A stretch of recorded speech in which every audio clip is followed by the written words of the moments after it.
All right, man. First of all right, this DPS podcast, this is episode 47. I was about to say it wrong. Episode 47. Y'all got me in my feelings right now because Hey, you need to calm down, no, man. listen, man. I wouldn't even look. You got Slow-Mo over here reading the comment section while I'm over here trying to set the stream up to make sure we don't have audio issues and desyncs and stuff like that. And y'all over here being super disrespectful up in the chat. But I love you guys anyway. But that's not what you said before we went live. I said all y'all. I said every last one of y'all make me sick. And he was like, "Oh, you talking about our community, the ones that support us?" I said, "Yeah, they still make me sick." But I still love y'all, man. I still love y'all. But Big Mike says 10 hours later. No, listen, man. I missed you guys too, man. It's let's get this started. Damage Per Second podcast, episode 47. It's been a couple of weeks since it's been on my channel, but we had a great time on Slow-Mo's channel last week. If you didn't check out that episode, we did have 3-Bit over there, and that was shout out to him. It was a great show, man. He kind of opened our eyes up to a lot of stuff that we kind of didn't know about development and games and stuff like that, and he had some really good takes on some of the stuff we talked about last week. So make sure you check out Slow-Mo's channel if you didn't, which most of you guys probably already have, but you know what? Y'all should share that thing. Go back and share that after this stream so we can get some more views on that too. But as always, I'm with my boy Slow-Mo Backslap. Slow-Mo, what has been going on with you, sir?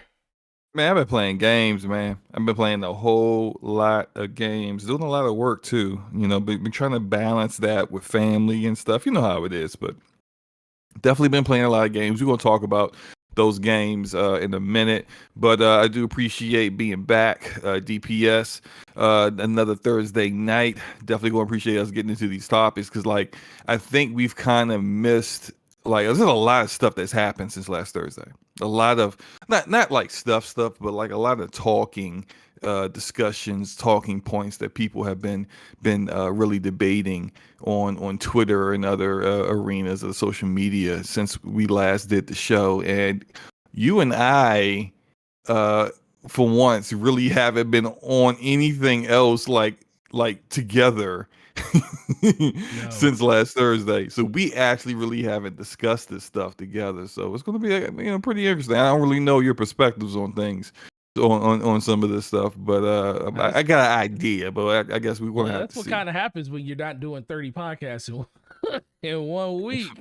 Facts, not just much. you, me too. I mean, I only jumped in for the last half of BRAP on Wednesday because I was helping my wife pack for her trip that I'm got left at home for, but neither here or there. But helped her. Yeah, pack for that I didn't make it at all. I didn't make it at all. you didn't I make had it at work. all. I was knocked out you was getting pissed at people from other countries. Yeah. We ain't gonna get into Yeah, we ain't gonna get it. It was work related, and it's still not resolved, unfortunately. But it is what it is. No, but definitely. no, what you been playing, man? Well, I did play some Hades. Jumped into that, which we are going to talk about that in a couple of topics later on. Me, Luke, and Taz have been beating our head up against this strike called the Glassway. We decided to Destiny? Yeah, we decided to go after our Conqueror title, which is beating all the Grandmaster Nightfalls in the game that are available right now. And if you do that, you get this, you get this tag on your character.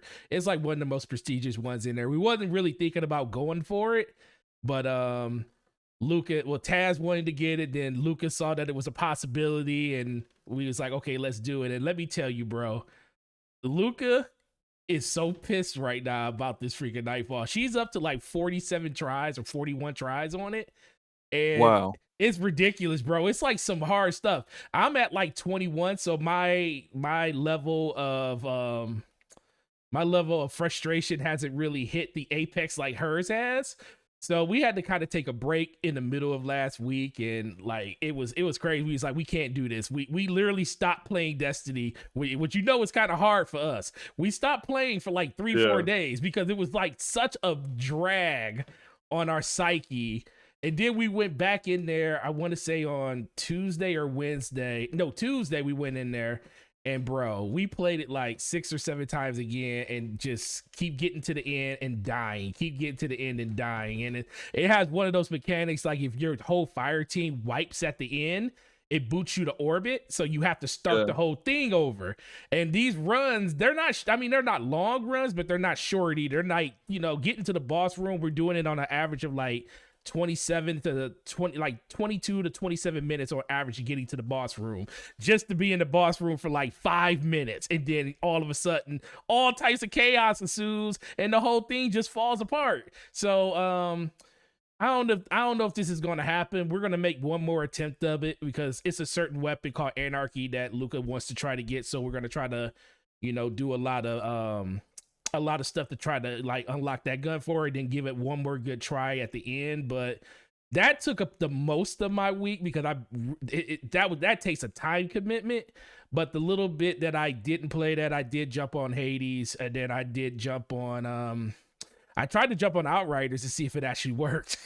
It still don't work, does it? It doesn't work for me. It doesn't work for me. I mean, I can't only even log in. Yeah, I can't log in on Xbox. I can log in on PC, but on Xbox, I haven't tried in months. But when I first got my Xbox Series S, I attempted to log in just to see if like the same issue that had been plaguing our homie Lord Cognito from the IOP would actually happen to me, and it did. Like I could not log in, and I just uninstalled it. Yeah. And I haven't tried again. But you've tried in the past week, and it still doesn't work. Yeah, I tried multiple ways of doing it, bro. Let's hold off talking about that because that's a part of the topic later on. Yeah, exactly. But I'll briefly talk about some of the stuff that I've been playing that isn't a part of the topic. So I finally am completely done with Scarlet Nexus, which is still, as of right now, game of the year. Well, it's my game of the year, but I know it's not even going to get nominated for game of the year. It may get nominated for other like maybe like an action adventure or RPG nominations at the Game Awards, but it's not going to get anywhere close to Game of the Year. Game of the Year is extremely biased for Game of the Year. Just keep it a buck. Like it has nothing to do with what is really the best game that came out, but more to do with what is the best game in particular genres that came out or by particular developers. But like we can not get into that. We don't have to. But I did finally finish Kasani's playthrough.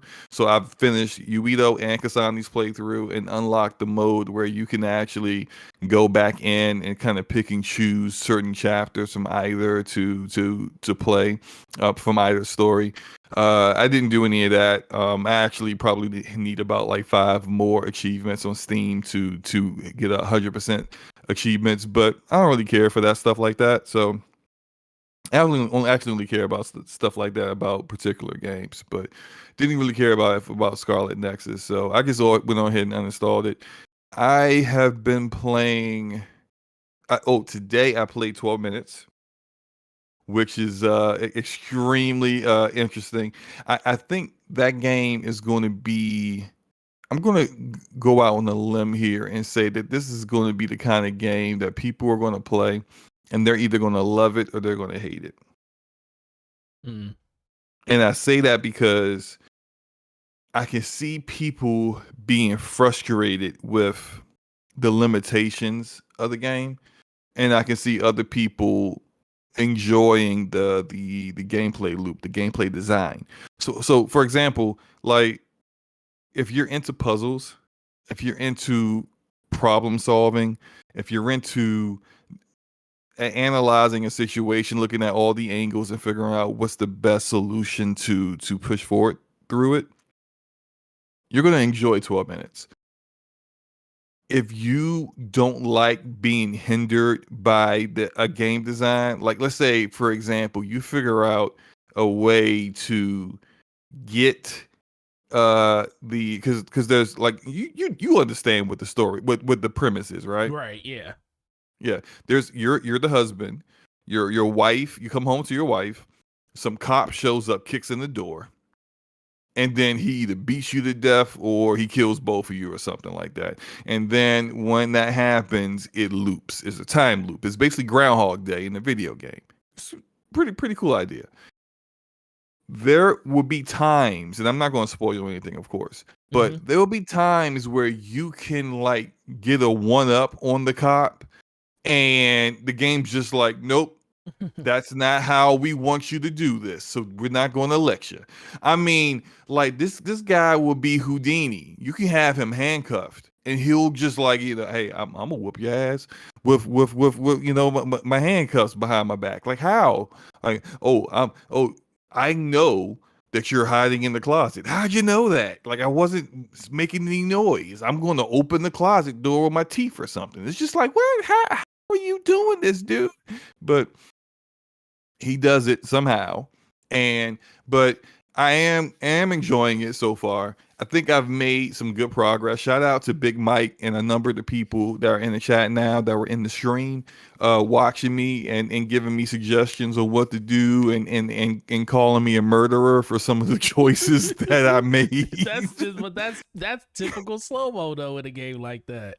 Hey, look, man, I had to think outside the box. I said, you know what, look, man, how about I just kill everybody? Let's see what happens if I kill everybody. Because what I was really doing was trying to find ways, because I knew I would, like, if I kill everybody, that's not going to be the way the game ends. It's going to restart the loop. But there's information that you find out that you can use for your next loop, you know? So that's what I was really trying to do. It worked. It worked. Like, I figured some things out. I've made progress. And I think I probably will stream it again, maybe tonight after the show if I'm not too tired, or tomorrow I'll stream it. I feel like I'm close to finishing it, but I streamed it for about 3.5 hours. I enjoyed it. I'm enjoying it so far. Are you gonna play 12 minutes? Yeah, I am. Where are you playing it at right now? Well, I'm playing it. It's available on PC and Xbox. I'm playing it on Xbox because it's available on Xbox Game Pass, but not PC Game Pass. Yeah. So I figured, let me go ahead and just play it on that instead. Play it on that. Play it on little man, huh? Yeah, playing on the Series S. I mean, like the entire game takes place for 99% of it takes place in that apartment, that little 1-bedroom apartment. There is the only other time where it's not in the apartment is when you're in the hallway at the very, very beginning of the game that walks to the apartment. Mm-hmm. Otherwise, it's like in the apartment. Like little man can handle that. I mean, it's like, I mean, come on. So it's but it's an interesting game. No, Mike, there's not gonna be a 12-hour stream tonight. I don't think so. Hey. If I can't finish it, if I decide to stream it again tonight, if I can't finish it in like an hour or two, then it's going to be put off for another time. But no, it's a pretty cool game. It's a pretty cool game. But like I said, getting these streams from slow-mo on a work day.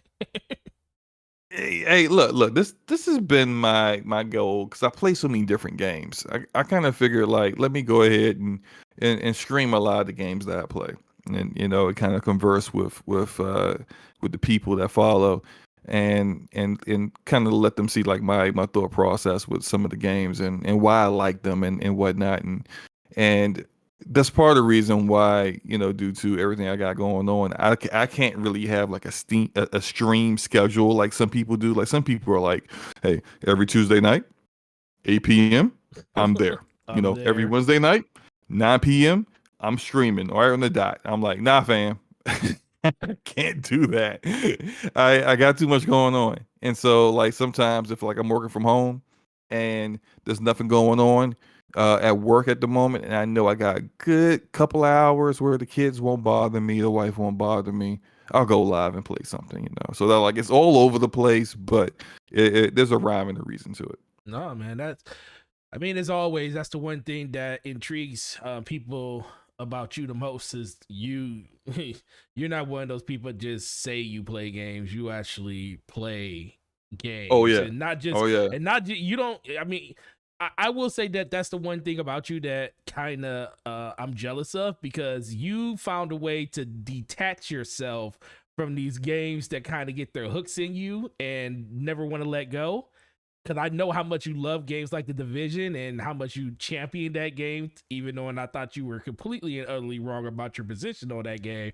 But you found a way to get away from it, and that's one thing I will say that I'm shocked you were able to do. And then you go ahead.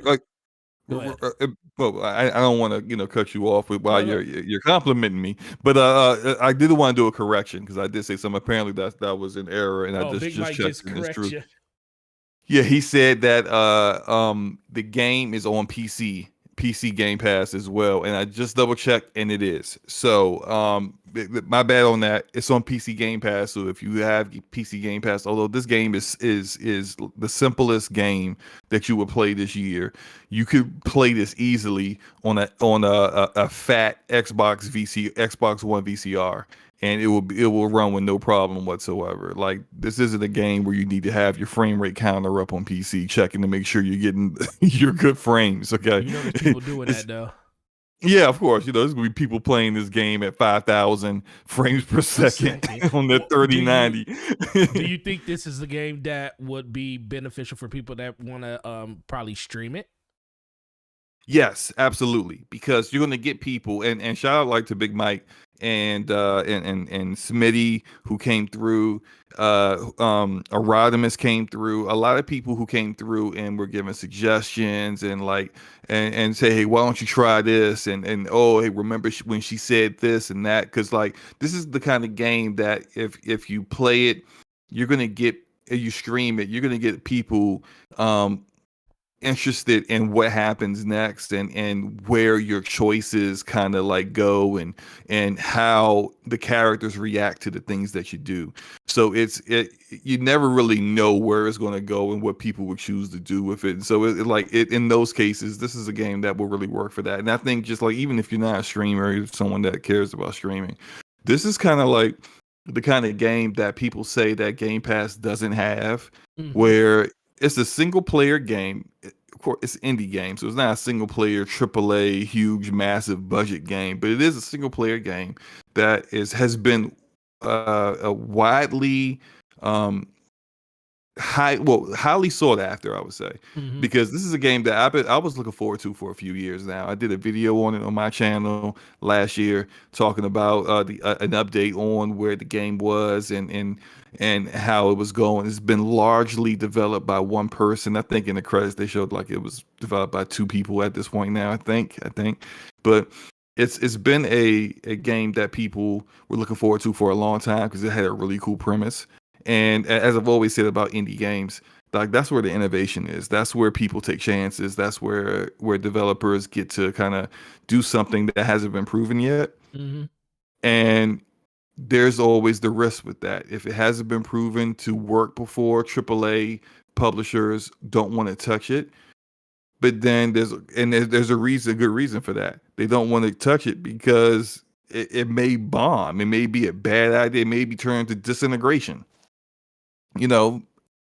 Interesting new idea that completely utterly failed, and that studio doesn't even exist anymore. And so when you have like those cases, that like that's what indie development and indie games give you. They give you something that's a bit different that you haven't tried before, and if you're interested in something that's a bit different, I'd say give 12 minutes a shot. You might actually like it.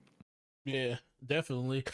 Yeah, I forgot that it even came out. It's like so many games coming out, man. It's too many games, man. It's like when you look up, it's like, the Ascent and we knew this was going to be the possibility when it came to like late July, early mid-August, that a lot of games were going to be hitting, especially games in Game Pass, even games outside of Game Pass and stuff like that.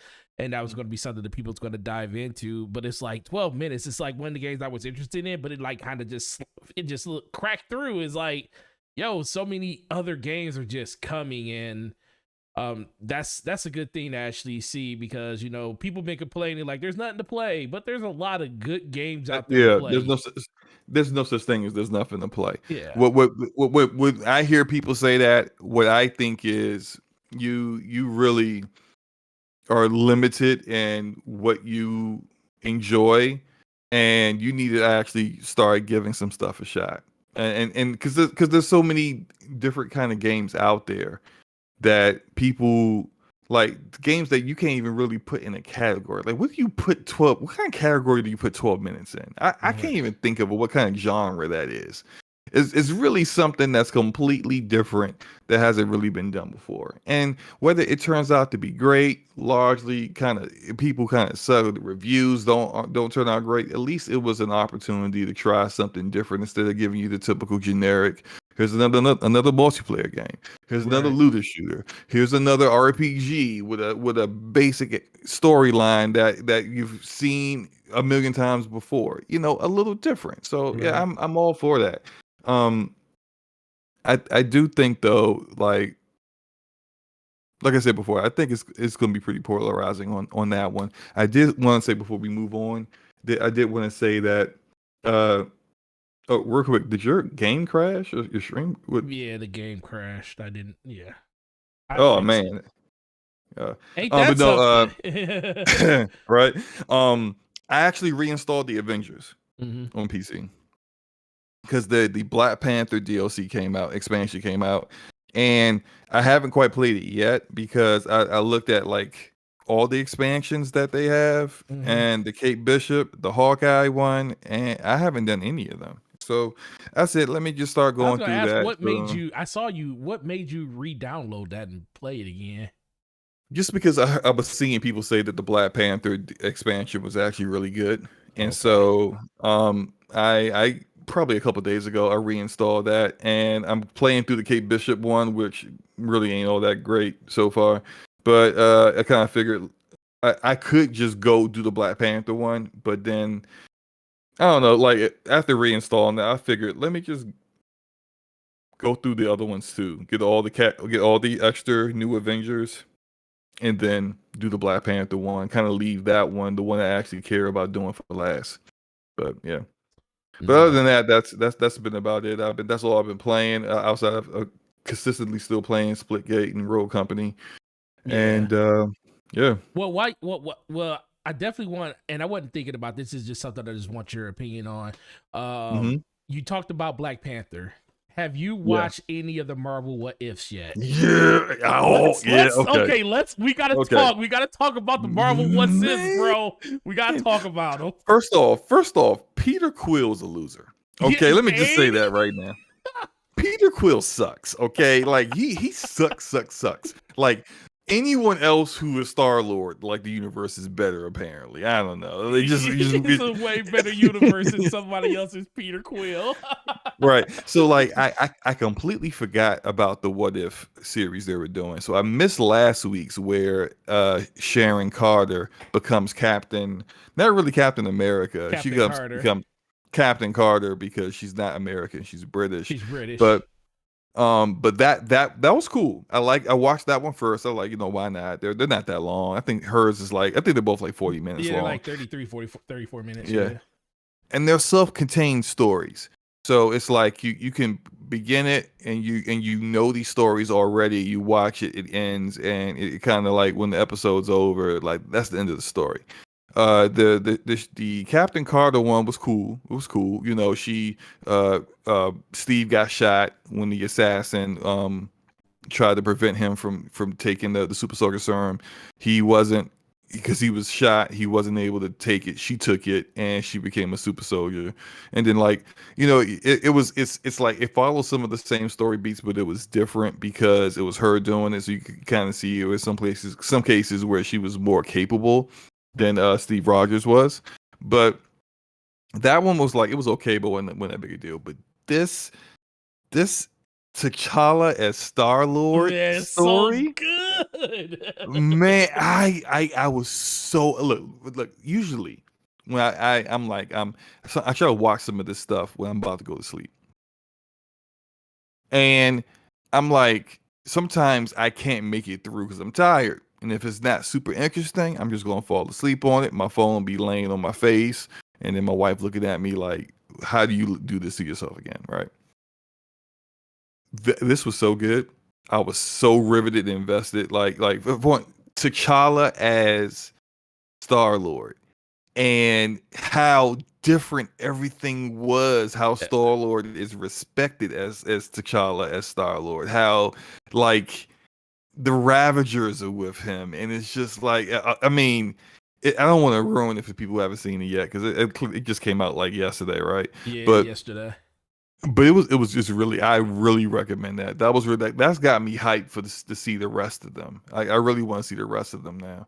Big Yeah. Mike in the chat says that slow people were so mad on I guess Captain Carter becoming the captain. I don't get why. I mean, Why? it's just It's a a what what if if? story. It's a what Yeah, if story. it's like she's the real Captain America. This is, but they even explain it in that one that like they explain at what point the multiverse shifted and it became a whole different like universe Mhm. where this took place because she chose to not go in the booth and be protected.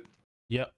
She chose to be there on the floor when Steve was going to go into the chamber to become the super soldier. And so because she was there, it changed, everything. And I thought that was pretty cool. And then you kind of see like I don't really know where the change point was in the one with It was T'Challa and Star Lord. yeah. It was when he sent his, they basically said because he basically sent his hired help to go pick up Peter Quill. Yeah, And instead of instead of him what is his instead of him, name? I forget his name too. Instead of him Yeah. The Yanja. one with the whistle and Yeah, Yanja, yeah. Yeah, Yandu. Yandu, Yeah, yeah. he didn't do it himself. He sent his the Ravagers to do it, and they just took like the first human. I thought that was actually pretty funny. They were like, "Hey, look, he's got two eyes. He's got a mouth hole." He said two eyes. He got two holes in the eyes, two eyes on the side of his head, and he's got a mouth hole, a eating hole. And he's like, "Where in the world does this look like this kid?" It was so funny. It was hilarious. Oh Like man. the guy the I forgot the name of the black dude's name, the black actor, but he plays the one guy in the beginning of Guardians where when Peter Quill's like, "I'm Star Lord," he's like, "Who? Who? Who is Star Star Lord?" Lord. No, he was like super. He's like, "You're Star." He's He like, was "That the was it. biggest fanboy Biggest for T'Challa. fanboy, bro." It's That was great. He so was like, good. "It's Star Lord." He's like, can I use my gun? Can I use my gun?" He's like, "Sure, go ahead and use your gun." He Okay, said, okay. "You sure? You sure? Sure? I can use my gun." He's like, "Sure." It was And then he great. was That like, was "I so feel great. bad." He said, "Yo, I feel bad now." Yeah. That was the very last thing, That he like, felt that he yeah, did that for Chadwick Marvel. Boseman, like, well, not just for Marvel, for For anything. He didn't yeah. do, yeah, that was the very last thing that he That did, which was was, what I did not know about What If. Like I knew that they were doing, and like you, I forgot all about it. It was like one of those like pleasant surprises when it came out. I was like, "Whoa!" I just yeah, started watching them, but I didn't know that they were gonna get literally every actor that did their role. They got all of them to reprise their roles in these What Ifs. yeah. Which is, I mean, I guess that's pretty easy. Like, you don't have to, for some of the actors They could just that do it like. from they could do it from like their They can booth just and do it stuff from at a booth. home. They could Yeah. even do it at home during the pandemic, which is perfect because like people can't really get together and all that stuff. So like that was perfect because like that plagued a lot of stuff like the Falcon and Winter Soldier and WandaVision shows and I don't know so much about Loki, whether Loki dealt with it, but I know for certain like there were things that they wanted to do for WandaVision that they weren't able to do because of the pandemic and not being able to get people around. Like her Doctor Strange was supposed to show up in like the after credit scene, and they couldn't get him to do it, get him in to do it because Yeah. he was stuck in Europe. So it's when you don't have to do that, and it's all animated, and also animated fabulously. By the way, it looks great. Oh, Um, it's a phenomenal looking man. It's look, man. We ain't gonna talk no more about this because we gonna give everything away. right. It's exciting, bro. It's so good to just. It's like this is what Marvel is, man. And Oh, that's true. Firestar said he thought Bucky sounded different. I did think that didn't I sound do. like It Sebastian didn't sound Stan to like me. yeah, it didn't. I think it was just more of the T'Challa episode was pretty much all the original actors. Yeah, Everybody yeah. was the original actor in that one. Yeah, for the most part. But yeah, people saying we're getting Yeah, we Taz is getting like too y'all big in the getting real spoilers. spoiler heavy. All right, so All right. we about to move on for that. But yeah, if you haven't checked it out, that's the reason to have your Disney Plus subscription right there to go watch that. So Yeah, yeah, go check out definitely. those first 2 episodes if you haven't seen them yet. So let's get into this first topic, which we're 40 minutes in and we haven't talked about the first topic, but that's deep. That's there for second podcast for you. Let's talk about Phil Spencer, and he doesn't want to be compared to the competition. So I have the article right here, and it was done on Games Radar. Basically, they wanted to ask him a bunch of questions. It was mostly. I'm glad you're using the Games Radar article, Oh yeah, we're not and not the WCCF Tech article that that everybody caused all the problems. That caused all the problems. Yeah. So the whole article actually is about Xbox everywhere. Phil Spencer wants Xbox app on as many devices as possible. But that's not, we all know that. We all know that Xbox wants their stuff to be everywhere. If they could put it on the Nintendo Switch, they would. If it'd be on a PlayStation, they would. But the thing that kind of started the conversation was when the I forget the person's name who was actually doing the interview. He basically came to a conclusion. He came to the scenario where he's like, man, Phil Spencer ain't talked about the competition one moment. And this is what he had to say. He said, it's interesting that throughout our conversation, that Spencer doesn't talk about competition with other consoles. Although he's got, slide digs at Sony PlayStation strategy during E3, he focuses clearly on converting non-gamers into gamers rather than shifting the current user base from one machine to another. When I asked for examples about the lack of epic self-contained single-player games on Xbox, he knew straight away what I'm referring. Sony's recent success with titles such as Spider-Man and The Last of Us Part 2, and he's not having any of it. This is what Phil Spencer had to say, and I quote, "Our strategy is not to just go and be like someone else," he says. I get pushed sometimes and where your vision is and what that is in games. I've been in this industry for a long time. I had tons of respect for creators on all platforms, and I know many of them, but it's good if we're doing something different than what other platforms are doing. We're not in the business of just trying to create a green version of something else blue or red color platforms do. That's not the example of creativity that I want to see in the games industry. Okay, slow-mo.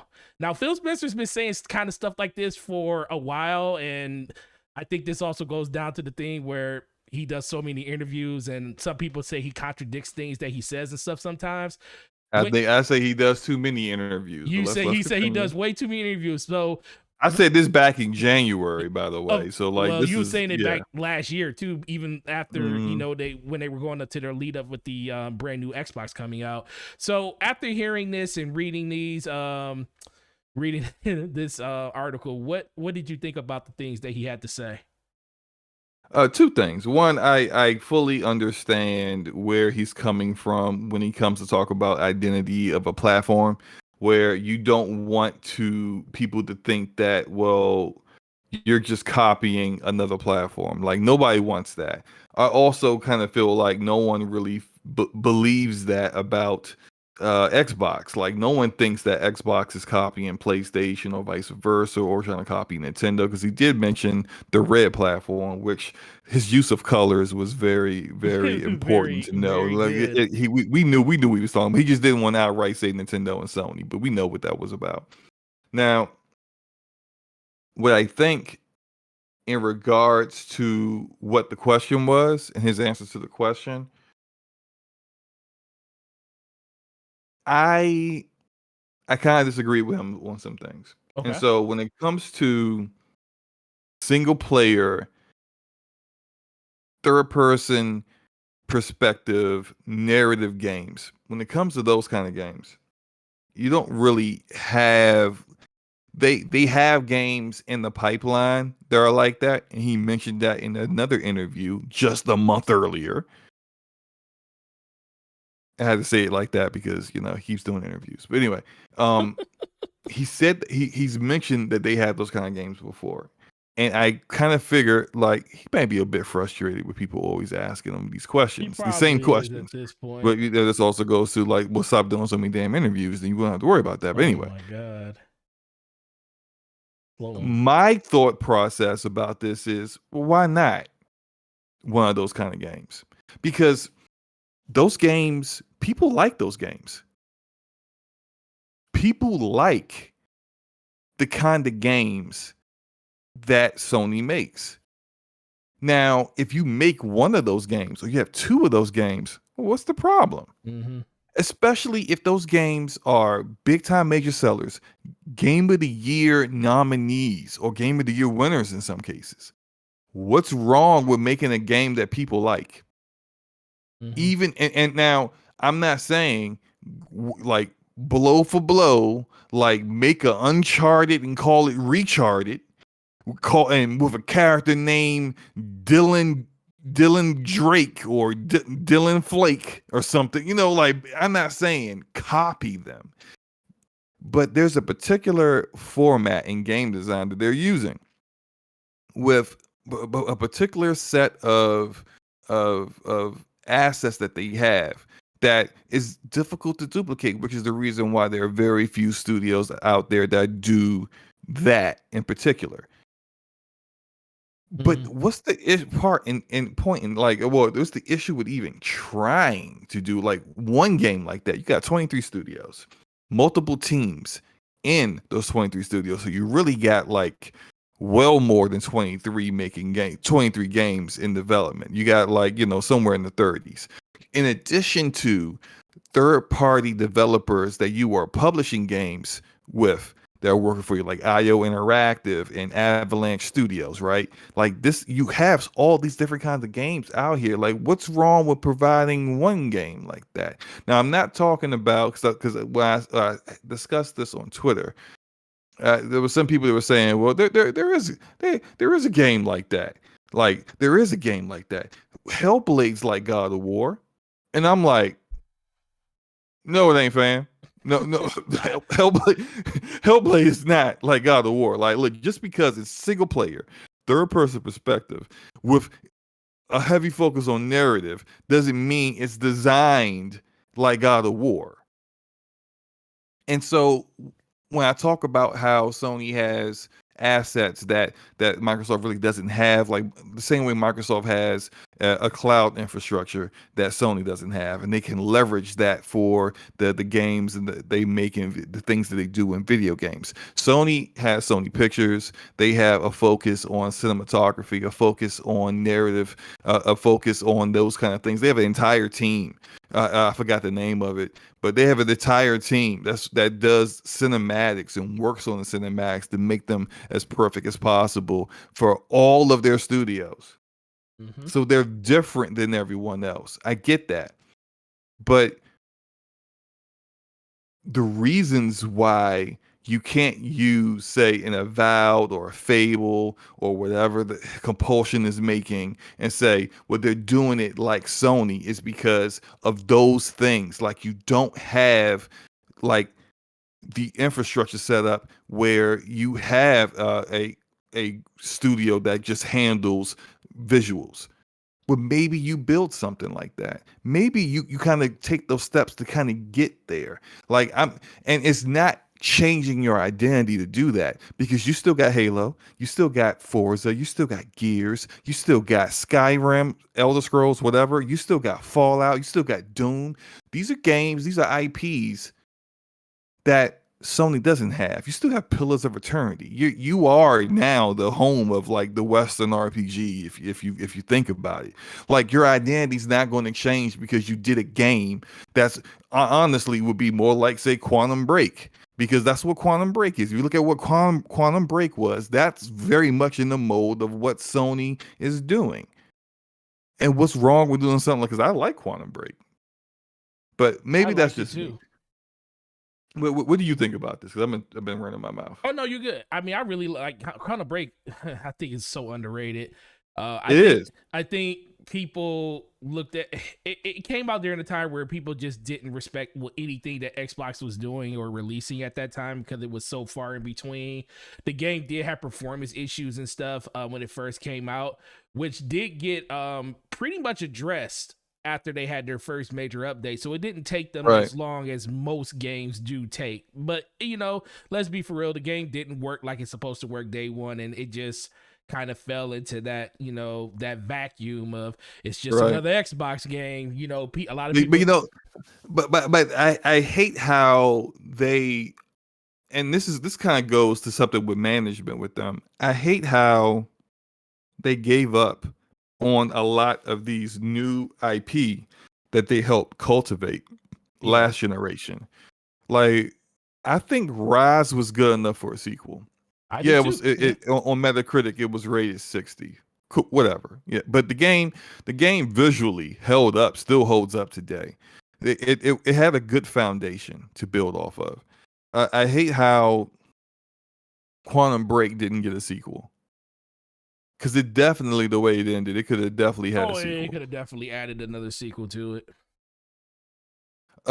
I hate how they just kind of abandoned those IP and didn't try again because Uncharted 1 wasn't like this amazing game that like it has to have a sequel kind of game. It was it's story wise it was all right, but I thought the platforming kind of sucked and I thought it had some issues.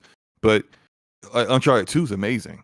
I think still the best one in that series. Like you can't just give up after the first game. I think they should have gave. And I'm saying like if a game's absolutely abysmal, then you of course you don't give it a sequel then. Right. But I kind of felt like that Quantum Break deserved a sequel, and like making another game that's kind of like that.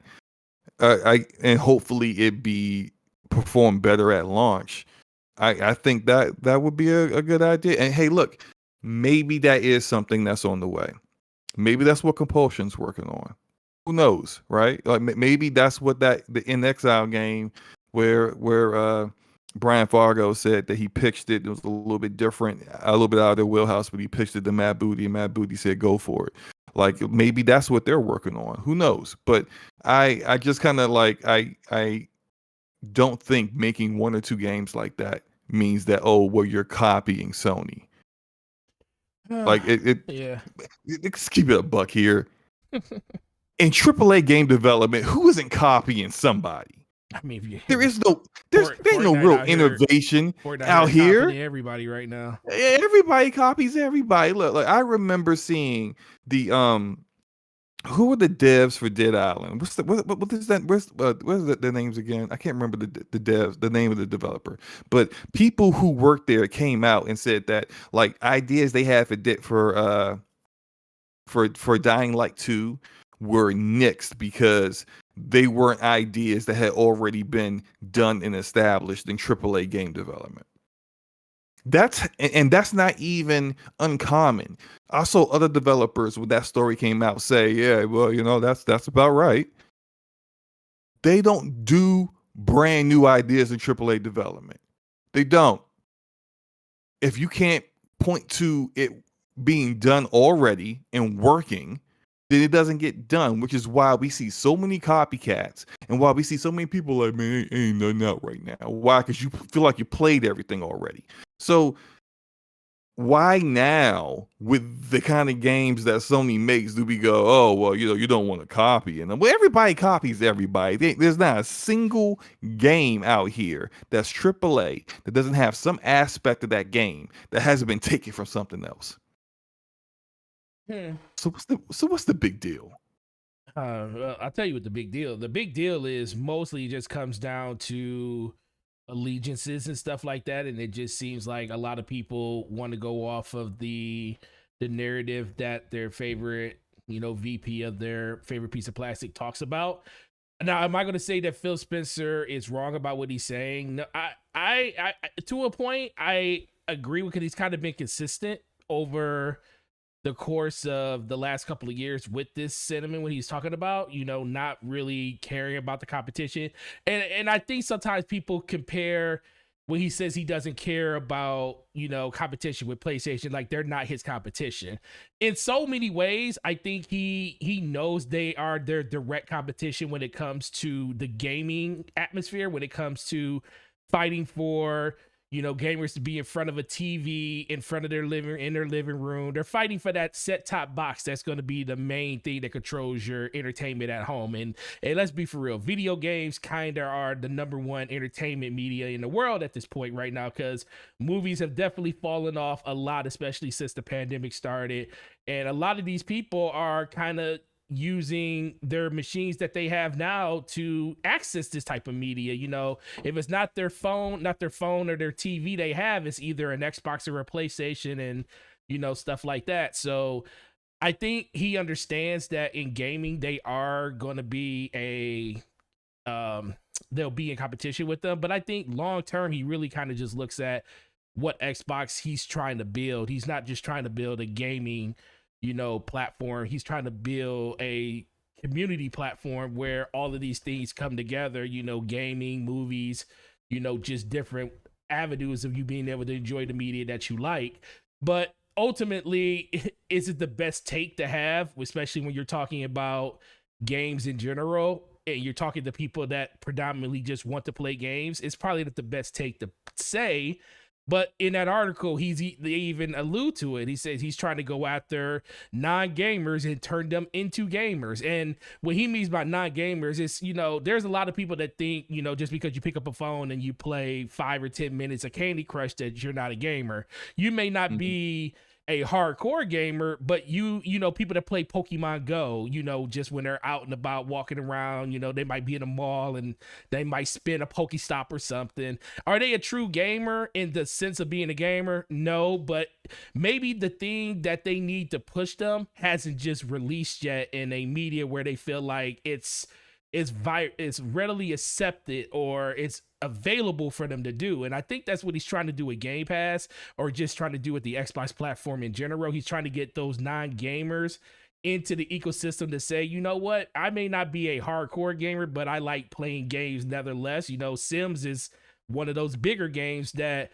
most people that play Sims, you would say, man, those people aren't gamers, man. They play, simulation life on their PC or on a console and stuff like that. But those games do very, very well for the people that actually like those games. But you got to think it's a lot of people in the sphere that basically just plays nothing but that. So I think that's kind of where his conversation goes. But when you're talking to gamers that play games and they actually, play stuff like Destiny and, Splitgate and Halo and stuff like that, to us, that kind of just rings as a conversation like, but yeah, that makes no sense, because that you're in direct competition with these other people. They're making a product, and the product that they're making, and you saying that you don't want to make games like them, it's basically saying their games don't work. Because let's be for real, their games do work. Nintendo's always up there at the top of the food chain when it comes to their top hits, always in a game of the year discussion. Even if their games are just remakes of games that they made 20 years ago, they're up there for game of the year. And then we got games like Last of Us and stuff, and they're fighting amongst each other compared to like God of War and stuff like that, trying to figure out what's going to win game of the year with that. And we already said if Horizon Zero Dawn came out this year, it's probably going to be a good chance that could be game of the year.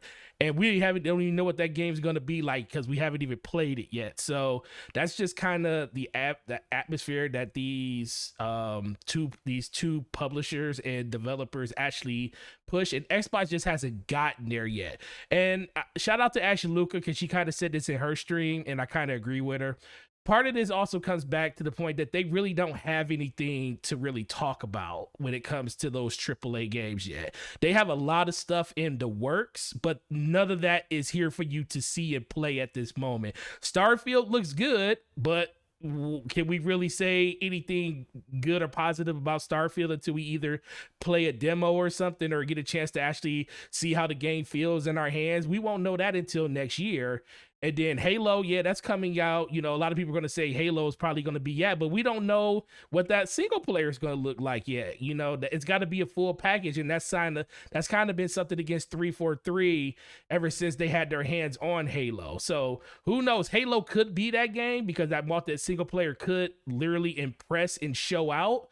But until we get to that point, no one really knows, and this all could be a mute point when that day actually happens. But I just think a lot of people just want Phil Spencer to be quiet because they feel like every time he opens his mouth, he kind of contradicts something that he said in the past. And I mean, I get that, but I think he's just being true to himself. He truly just likes gaming.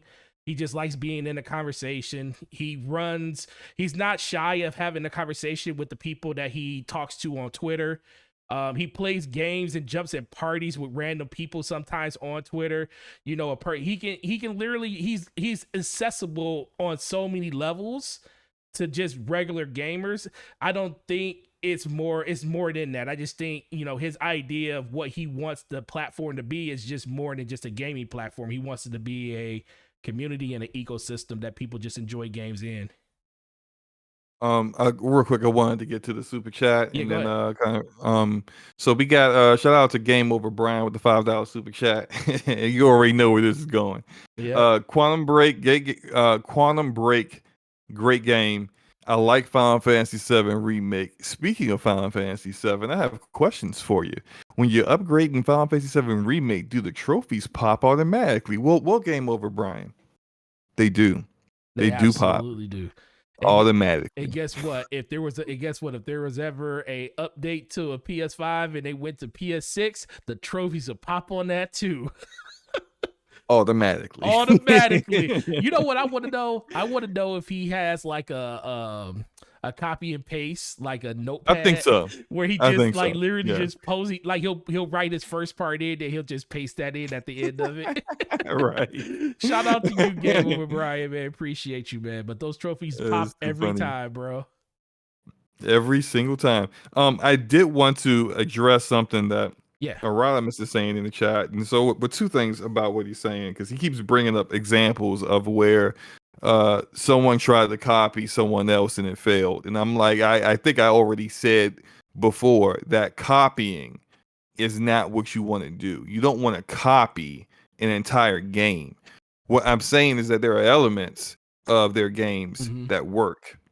And in AAA development in this video game industry, and what has happened since the formation of the video game industry, is that when something works, people buy it and people like it, you take it and you make it work for you. Yeah. So that's not copying. That's literally just iterating off of someone else's game design. You're not copying their game, but you are taking parts of their game design and making them work for you. Now, I don't see anyone looking at a game that it may be published by Xbox Game Studios, and let's say it has like some really amazing cinematic cutscenes, or does something similar to like God of War, where Kratos was fighting that one god outside of his house, and it kept transitioning from real-time combat into a cutscene seamlessly. If you did something like that, I don't see anyone crossing their arms, sitting back in their sofa as they're playing, going, God of War did this. Shut up and enjoy the game. Is it done well? Then what are you complaining about? Like that's some nonsense. That's some fanboy BS. I don't see anyone, if it's done well, complaining about something like that. Right. Like that kind of stuff is what I'm talking about. Where you use, and I know they're doing this, where you use, because they have when it comes to performance capture and motion capture, they have the proprietary technology that Ninja Theory developed for and used in the first Hellblade to do this. But when you start to use more mocap on your characters and then cutscenes to kind of really draw the player into the story and the characters and get them really fully invested into the game, like it's stuff like that use of that in a lot of games really brings another level to it. And when you have that stuff in house, like that makes it even easier for you to access that technology, because you own it.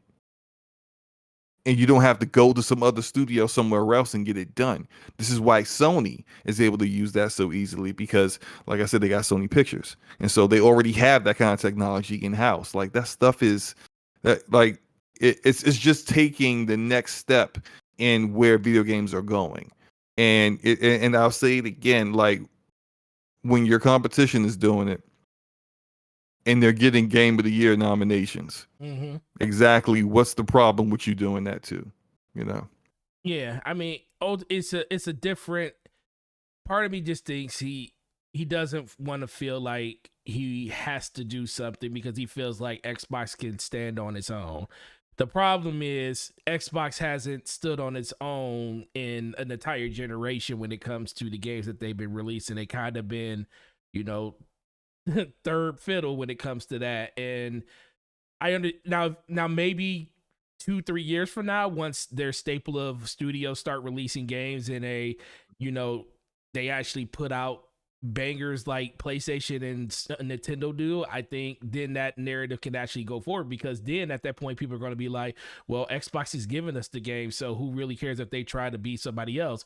But I just think that's definitely possible. Yeah. Yes, because at that point when they start releasing their games and they start releasing, then this conversation is a mute point.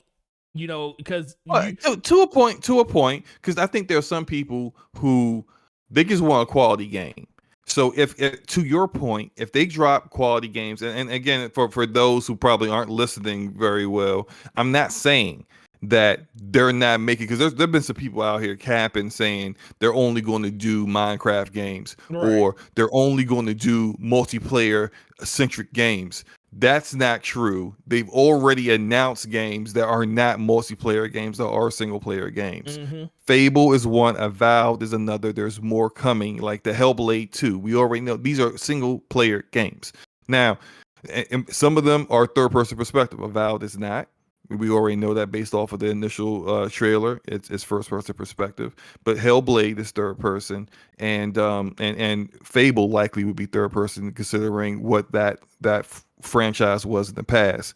But just because it checks some boxes doesn't mean that the game is designed the way that Sony designs their game. So it's not like and that kind of goes to what Phil Spencer is saying about, hey, we want to do our games our way. Those games will be different, and plus a couple of them are already action RPGs. Like, it's not really that action adventure genre, you know. Right. So it's just different. So I just want to clarify that so that people don't get the idea. Five Star brings up Indiana Jones, which, like, this is where we kind of get into the speculation arena, because we don't really know what Indiana Jones is going to be. Yeah, we got the announcement. We know that there is going to be a game that Machine Games is going to make. Machine Games has primarily just done first person shooters. So I can't imagine Indiana Jones as a first person shooter. That just doesn't make sense to me. And he don't even run around with guns like that. It sure doesn't. So I do anticipate it will be third person perspective, but like, just because it makes sense to us doesn't mean that there isn't some creative director running this at Machine Games who had a massive brain fart and nobody did anything about it. Mm-hmm. And he's going to go, hey, look, well, we made Wolfenstein. Let's go Indiana Jones in Wolfenstein. Like, no, please no. I hope that. But like, we don't know. But to your point, Forte, those games could, like Fable, Platinum Games is a quality studio. I know there are people out there who think, oh, well, they only made racers. Like, that's silly talk to me. Platinum Games. You talking about Playground games? Oh, not Platinum. I was like, yo, you cannot say Platinum Games and Playground games. I'm sorry. Oh, Lord. Two studios that begin with P and their last name, the last words games. My bad. Playground Games. Playground Games is a quality studio. All of their racers have been 90 plus rated, and I have I absolutely 100% believe that Forza Horizon 5 is going to be right up there with 3 and 4. Mm-hmm.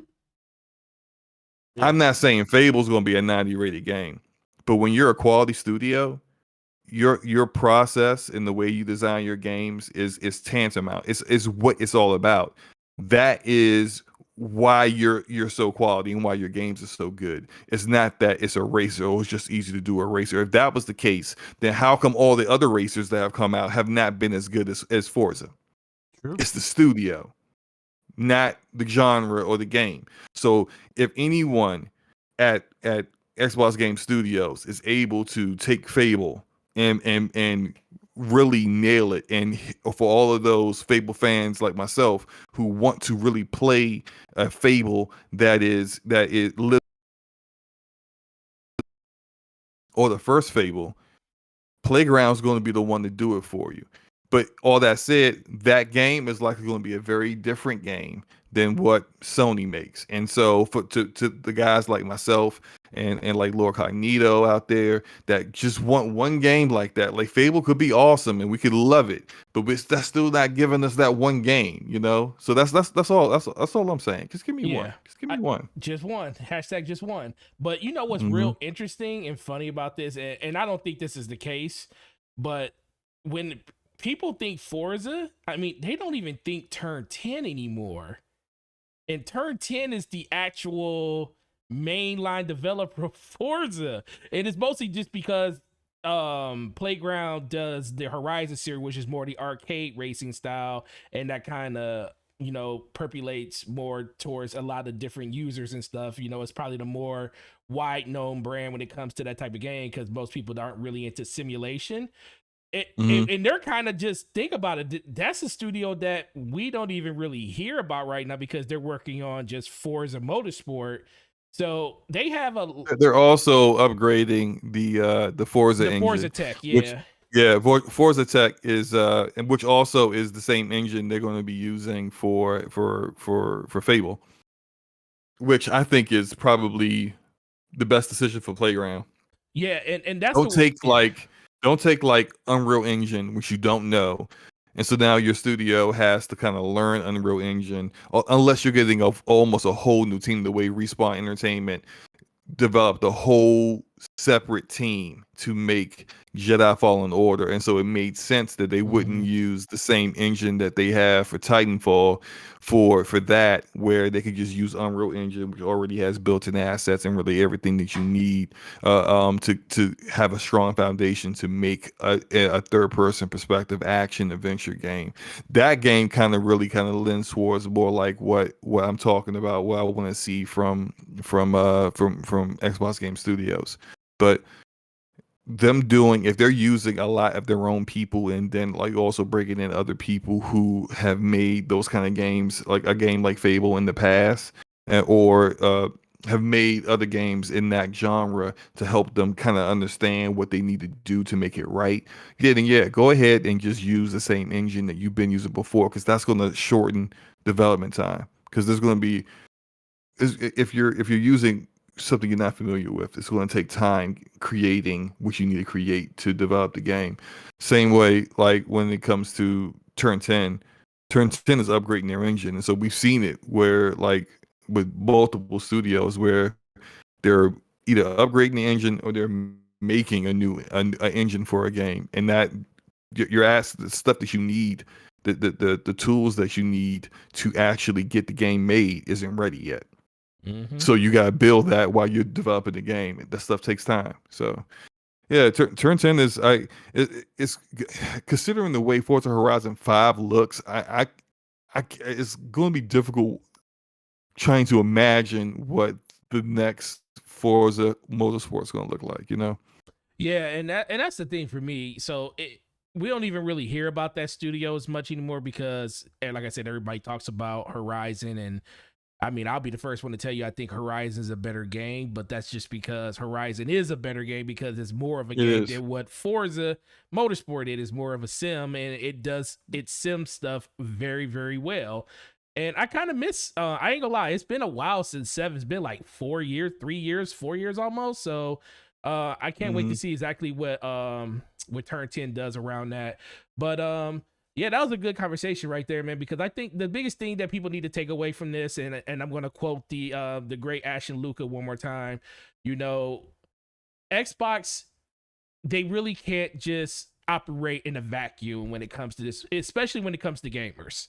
You know, they're in a gaming hub right now where the people that are listening to them mostly are people that play games. We understand that Xbox feels like PlayStation and Nintendo aren't their true competition, but when it comes to everybody that's here on this panel, in the chat, that's all we see. We just see that competition, and let's be for real, that competition has helped Xbox be a better Xbox that they are right now. If Sony wasn't putting out the games that they were putting out, and Nintendo wasn't doing that, Xbox wouldn't have found the reason to go out and buy 23 plus studios in order to like kind of keep up on a content tip, even knowing a lot of that is tied to Game Pass. But Game Pass is a direct thing from the fact that they want to be able to get people to come to their platform so they can make more and better games. So as long as they continue to go in that direction, I don't really care what Xbox does. I just want them to be a better version of what they ever could have been over the last generation. But we're gonna move on for that, and I do want to go to this bonus topic before we get into the Game Pass one, where you sent me a tweet about something about Epic and Sony. So Slow-Mo, go ahead and take off with that one. So this came out not too long before we went live, probably around about 7:30 tonight, about an hour and a half before we went live. But IGN came out with an article that says that Epic offered Sony $200 million to get PlayStation games on PC. Now, to get into the details of that, what that really meant, and is that, and this came out through the lawsuit of the trial with Epic and Apple over Fortnite. And so, if you haven't been aware, because of that trial, a lot of documentation, emails, official correspondence, wherever you want to call it, became public between Epic and everyone that they work with. And Epic works with everybody because the Unreal Engine is the most popular game engine in the world, as well as their game is on every single gaming platform you can think of. And so there's always business correspondence between Epic and all these other people. So there's been stuff about Microsoft that has come out, and then there's been stuff about Sony that's come out. And now this one is the really, really, really, really interesting part of it, is that what they brought up here is that Epic offered $200 million to get between 4 to 6 titles exclusive to the Epic Game Store. The Epic Game Store is their platform on PC, and they have been very, very aggressive trying to establish a foundation in PC gaming to compete against Steam. And they've been doing exclusive deals in order to do that. They did an exclusive deal for, man, I can't remember. I think Red Dead 2 initially. There've been a lot of games. Control was exclusive. One, yeah, Control was exclusive for I think like 6 months, maybe a year. Borderlands 3 was exclusive. Yeah, so they've been doing these timed exclusive deals, very similar to what you see in the console space, but this is kind of unheard of in the PC space. Now, we know Sony has been branching out to the PC arena. The PC arena is not like the console arena. They're like the demographic of gamers on PC don't all own consoles. They really kind of, a vast majority of them really don't. And so it's for, especially for games where you've already come to the end of the sales that you were getting off of those games on console. They've been out for over a year, maybe even 2 years at that point. It's a whole different demographic of people who haven't even played your game before that may be interested in your titles, and you can give those games new life, new sales life. So far, we've seen that I think in the first month, Horizon Zero Dawn sold like it was like 800,000 or something like that, and Death Stranding has done pretty well on there. And so what I wanted to do was kind of look at this in the sense of what else would be coming out that's a Sony first party game on PC. Sony turned this down, which is the reason why you see Death Stranding on Steam, you see Horizon Zero Dawn on Steam. So that also kind of lends to tell you like what Sony feels about what revenue they can generate off those games on Steam. $200 million is a lot of money. But if you feel like you can earn more than that, if you have your games on Epic Game Store as well as Steam and everywhere else, yeah, like I'm not gonna bottleneck us with 200 million. We can get more than that. And so with actually, I don't even feel like I think only 2 games have already been out because if you want to count Death Stranding, you could, but this talked about first party games, and Death Stranding isn't a first party game; it's a second party game because the games that they got Kojima Productions isn't first party. Yeah, well, the games that they did get released on Epic Store were the second party games. You got Detroit Become Human and Death Stranding were released first on. Yeah, and those are Epic, second party. In their second party. Yeah. I think they just seen the fact that those games did really, really well on. And Detroit Epic. Become Human was exclusive to Epic exclusive as to well. The Epic Store. So yeah, but that was published by. Detroit Become Human was published by 505 Games. Yep. On PC. So that wasn't, it's like Sony has their own, like they had their own Steam page, their own PlayStation Studio Steam page. They are publishing their own stuff on PC. So 505 Games, I mean, like Quantic Dream, who developed Detroit Become Human, they're not first party at all. They actually don't even have much of a relationship with PlayStation any further. Not anymore. Their games are going to be multi-platform going forward and published by Epic. So like that, I really only feel like only out of the 6 titles that's supposed to go to PC, only 2 of them have come out so far, and that's Days Gone and Horizon Zero Dawn. So that could be potentially 4 more games that are Sony first party that are going to PC. And so I guess my question to you, Forte, is what do you think those 4 games are? Let's see. Oh man, I would say Uncharted 4. Uncharted 4. They want to get, I guarantee they want to get Spider-Man over there. They want to get Spider-Man on there. Spider-Man, God of War, and the because Horizon's already on Steam. Ooh, that's a good question, man. Ratchet and Clank at a later date when they finally do? I think, but see, this information is a little old. So, but the way I read this though, it's like they want to get not just older games, but newer games, in there, not day and date or anything. Of course. Yeah, but they want to get them in there as soon as possible. So why not start setting up an expectation? There was the leak a few months ago that someone had data mined an Epic Game Store database and found like listings for future games, and they saw God of War and Uncharted 4 listed in Epic Game Store. So the Uncharted 4 will go hand in hand with that Sony the leak of that that PowerPoint that they did where they show upcoming games, and Uncharted 4 was one of them that was coming to PC. Yeah. That's something that Cat Daddy just brought up too. So that's 2. There's 2 more. There could be potentially 2 more. I think another one's Bloodborne. We've heard rumors about a Bloodborne remaster or remake, and that whatever it is, it would be coming out on PC as well as PlayStation 5. You think that so? Would I think another one. You think that'd be a day and date though? Since it's an yes, older game?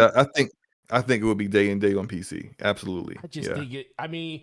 Yeah, I do. I agree with that, but I just feel like that's one of those games that they can definitely here's my last on one. PS5, and it just sells like crazy on PS5 first. Actually, I have 2. I have 2 that could potentially be the last one. One is more likely than the other. Okay. I think I'll go with the one that's more likely. I think the Nathan Drake collection could be considered an entirely different, because it wasn't a part. Uncharted 4 wasn't part of that. So they could probably add it to it though. They could, but I think they may keep it separate. I don't know, but I think it wouldn't make sense that Uncharted has never been on PC, and you just put Uncharted 4 on there, which is the last of the the Nathan Drake story, but not put 1, 2, and 3 on there. I think that I think the Nathan Drake collection is a definite. I think, but I think the long shot is Spider-Man. That's the one I think that's the one that I think Epic really wants on there. I think. Look, that game sold. It's well over 20 million at this point on PlayStation. It's going to sell amazing on PC. It's going to sell amazing on PC because it's Spider-Man. It's probably one of the best Spider-Man games I've ever made. So like, and with the additional popularity of the MCU and Spider-Man and the MCU and the Sony movies doing real well, Into the Spider-Verse kind of stuff, like you got a whole new community that haven't played the Spider-Man game, and it's an amazing quality game. I would think they would definitely want to do Spider-Man at some point. Oh man, okay, so the fact that you just brought up Spider-Man, and I don't know if you've seen this, but it just came across. Somebody just DM'd this to me. Disney is considering buying out Sony for Spider-Man character. They're gonna have. Well, I was about to say they're gonna have to bring a lot of money, but it says, okay, so who has more money than Disney? Right? It says we are unable to learn the specifics of the Disney, what Disney is offering Sony at this point. They are exploring what they have to do. This is something the two companies have explored in the past and inevitably are revisiting. That makes sense considering Sony is likely very reluctant to give up their Spider-Man rights. It sounds like Disney is possibly offering to buy out Spider-Man's rights or buy Sony's film division outright. Our sources said that they're considering buying Sony, which doesn't rule out a merger acquisition. Keep in mind that Sony is a company, is very large and has a very large holding in gaming. This is also a complicated deal for the two companies to settle since Sony owns a lot of Spider-Man games. Well, I mean, I don't think that would affect, because like that wouldn't affect the gaming side of things because Sony doesn't own. Yeah, like that's already a deal they've made with Disney/Marvel on the games because they don't own Spider-Man, the IP in gaming. They just own the Spider-Man, the movie on movies and movie rights. So like this would not change anything on the gaming side of things, but on the movie side of things, like they've got Venom 2 coming out. They've got other Spider-Man ideas because they're Into the Spider-Verse 2 is in development. Like Sony Pictures is that's a big thing that Sony is doing, and a lot of money that Sony Pictures makes off of this. In addition to the details and the breakdown of how the money is split to the Spider-Man movies, and every time Spider-Man appears in an MCU movie. So that's indefinite money. Like that's money that Sony can rely on. Like Disney would really have to come correct with the money. We're gonna be talking about some unprecedented billions to get Sony off of that, because at this point now each MCU movie, but prior to the pandemic it was $2 billion. So maybe things have changed. Each movie generates $1 billion. Even the individual ones about individual heroes, $1 billion off the break. That's what they do. That's what they generate in revenue. So you would need to match that for a certain number of Spider-Man movies, or enough to make Sony really like perk up on that. Maybe that has changed at post-pandemic with Black Widow not doing so well, with Suicide Squad not doing so well on the sales side of things. Maybe Sony will look at this differently now that like maybe they feel uncertain. But once the pandemic, like, if we're ever really going to get back to the way things were, where people would go to the movie theater like that, and maybe that might like drop the price down a little bit, but I still see them having to spend a ton of money to make this work. Yeah, but just like Elder Cat just said, Disney could damn near buy Earth. Exactly, and that's why this is still a possibility, because Disney has the kind of money to make this work. And to your question, should Sony sell the Spider-Man to Disney? Absolutely, because they, outside of Into the Spider-Verse, I don't think Sony really know what they're doing on with the Spider-Man property. They really kind of like blew it for the majority of the Spider-Man movies. So yeah, well, I think that they're looking at the success that they saw with Spider-Man inside the MCU, and they think that's going to kind of translate to their own movie line, and I just don't think that's going to be the case. I think when you have Spider-Man embedded in that Marvel universe, it's MCU, it's easily you're talking about a billion, two, it could go three, because Spider-Man is the most known and loved, superhero out there when it comes to most people of age and gender and stuff. So I just think that man, whatever Disney, if Sony was willing to do this, there is no number that Disney would not give them, I think. Especially if they can have a coherent storyline when it comes to not having to basically work around what Sony wants to do with the characters and everything when it comes to their renditions on Venom and everything. And I think it wouldn't just be buying Spider-Man, it would just be buying them outright from all their movie rights when it comes to Marvel in general, so Venom and everything. So this would be more than just getting Spider-Man up from under Sony. And like you said, it doesn't hurt them on the video game side because they already have that deal in place to work with them on that side.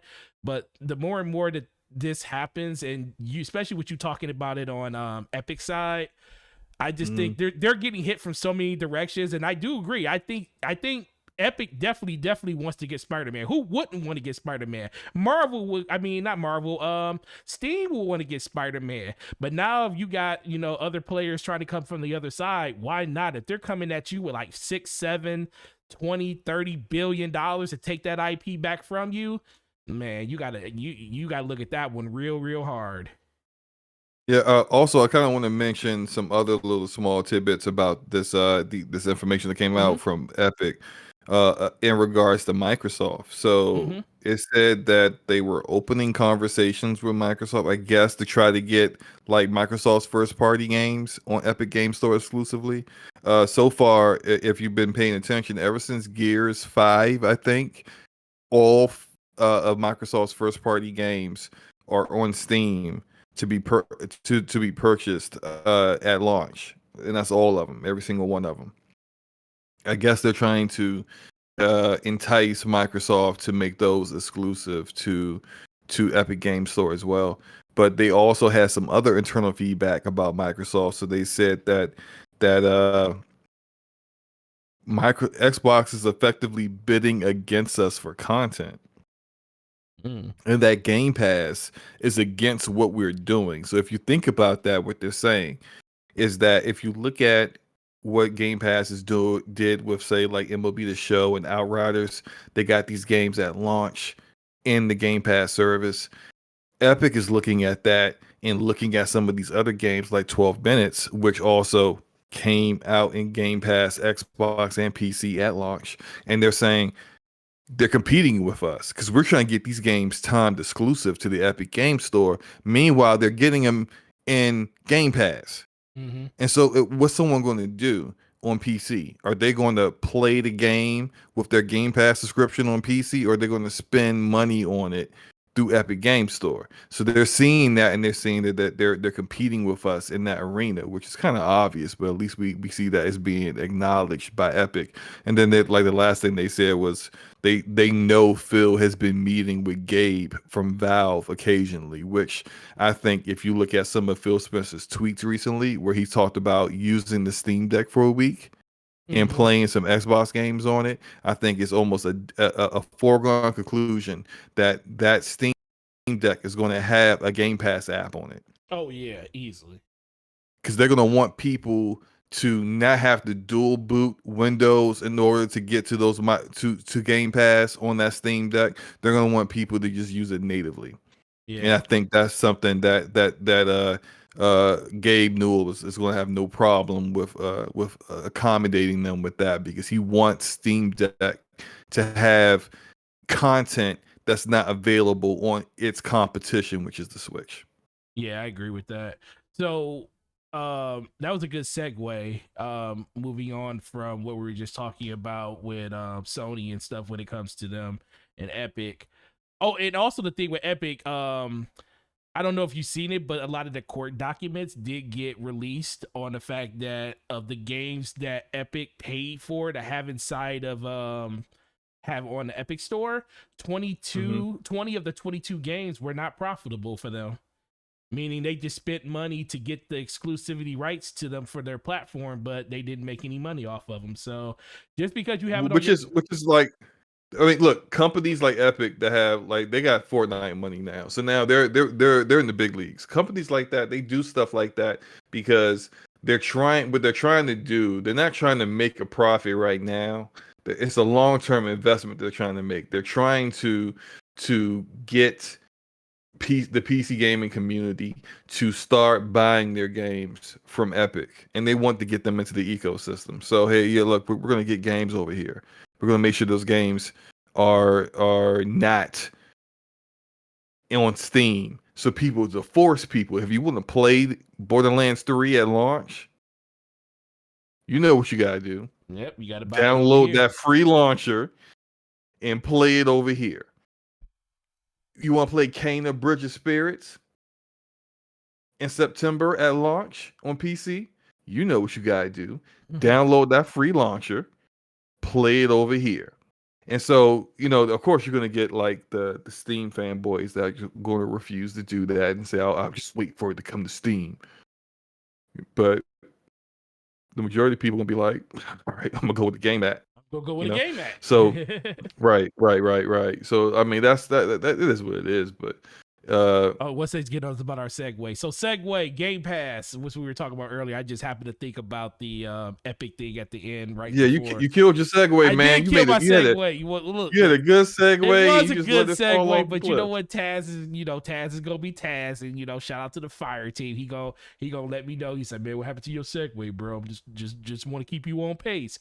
But yeah, Game Pass hurt sales of games. And this is mostly due to the fact that the developers of People Can Fly are not seeing any type of sales figures for the game that they produced, which was Outriders. And I have a lot to say about this, and I know you do too. And but the biggest question, Slow-Mo, one that let's just get the elephant out the room. Do you think that Game Pass is hurting sales of these games now in general? No, I don't. And not in the way that people are trying to suggest it is. I think a lot of people are still ignoring that there is a payout happening to get these games. Aren't just like Microsoft isn't bogarting these games onto Game Pass. Like there's a reason why. There's a reason why those games are there, and somebody got paid for them to be there. Now, that kind of goes into what this whole situation is because, there's a developer that's making Outriders, that made Outriders, and there's a company that published Outriders. And the company that published Outriders made a deal with Xbox to get that game onto Game Pass. And apparently, from the way this looks, 100% of whatever that dollar figure was went straight to Square Enix and nobody else. So we already know that Game Pass downloads and someone playing a game in Game Pass does not count as a game sold. Mm-hmm. And apparently, if you look at what the from the press statement from the People Can Fly, they are only getting royalties off of sales sold, and only after the development costs have been hit. So, there's a lot of unknowns here. One unknown we don't know. We don't know if the money that Square Enix got from Microsoft for having Outriders in Game Pass actually counted towards development costs. It could be that Square Enix got creative and said, well, this counts towards something else. This is a different part of the accounting ledger. And therefore, it doesn't count towards games, towards the royalties and towards development costs taken care of. Like, we don't know. We just don't know that information. But I think when it comes to when it comes to what People Can Fly believes or what they're doing, I think the only thing we can point towards in regards to them is that they're not cool with Square Enix, which is a lot of people. A lot of people aren't cool with Square Enix. This isn't the first time a developer has felt slighted because they didn't get paid by Square Enix. And you could say that this deal was a bad deal to begin with, and People Could Fly should have never signed it from jump. But it is what it is. Like some of these developers don't have a choice. If you try to keep the lights on, and this is the only deal in town, you take it and you hope for the best.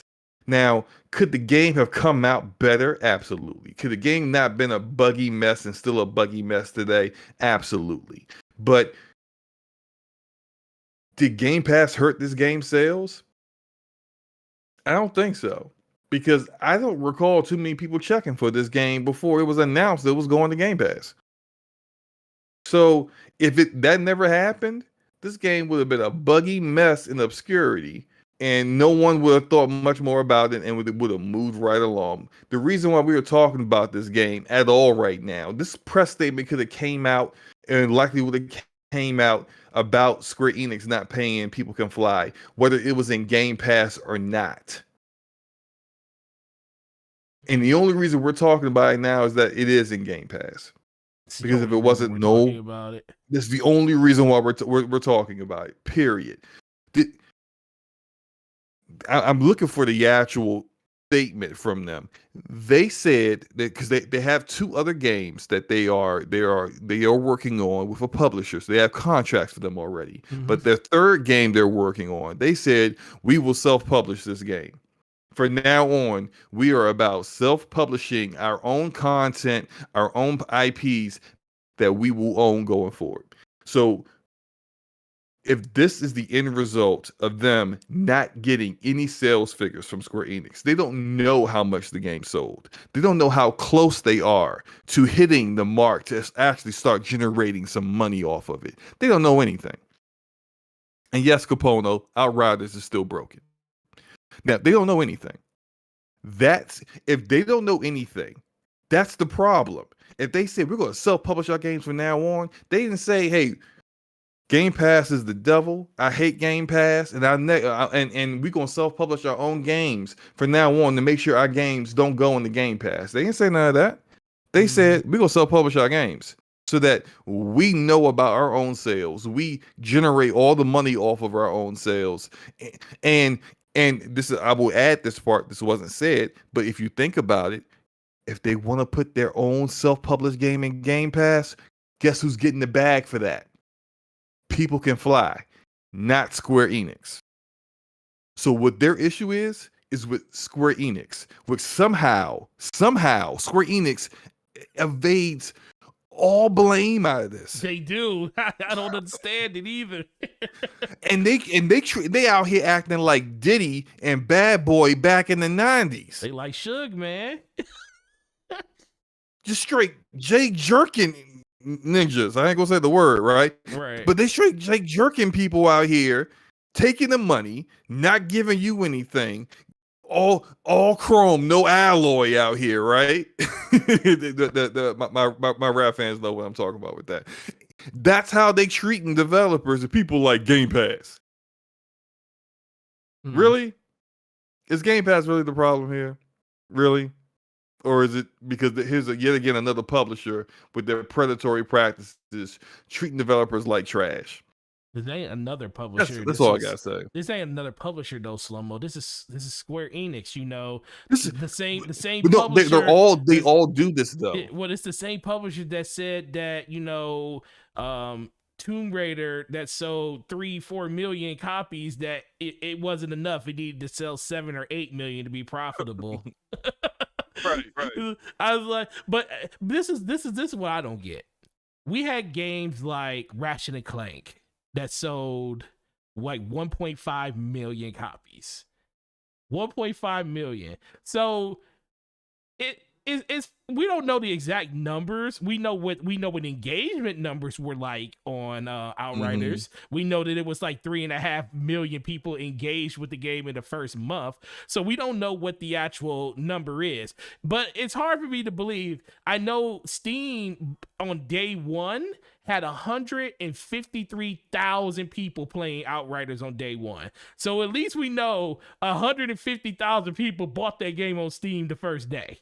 So and real quick, great point. I think I've seen people say, "Oh, well, that could have been 3 million actual sales instead of 3 million people, and a large portion of those people playing the game on Game Pass." What people are ignoring is that for a significant portion of those people, the only reason they played it is because it was in Game Pass. Yep.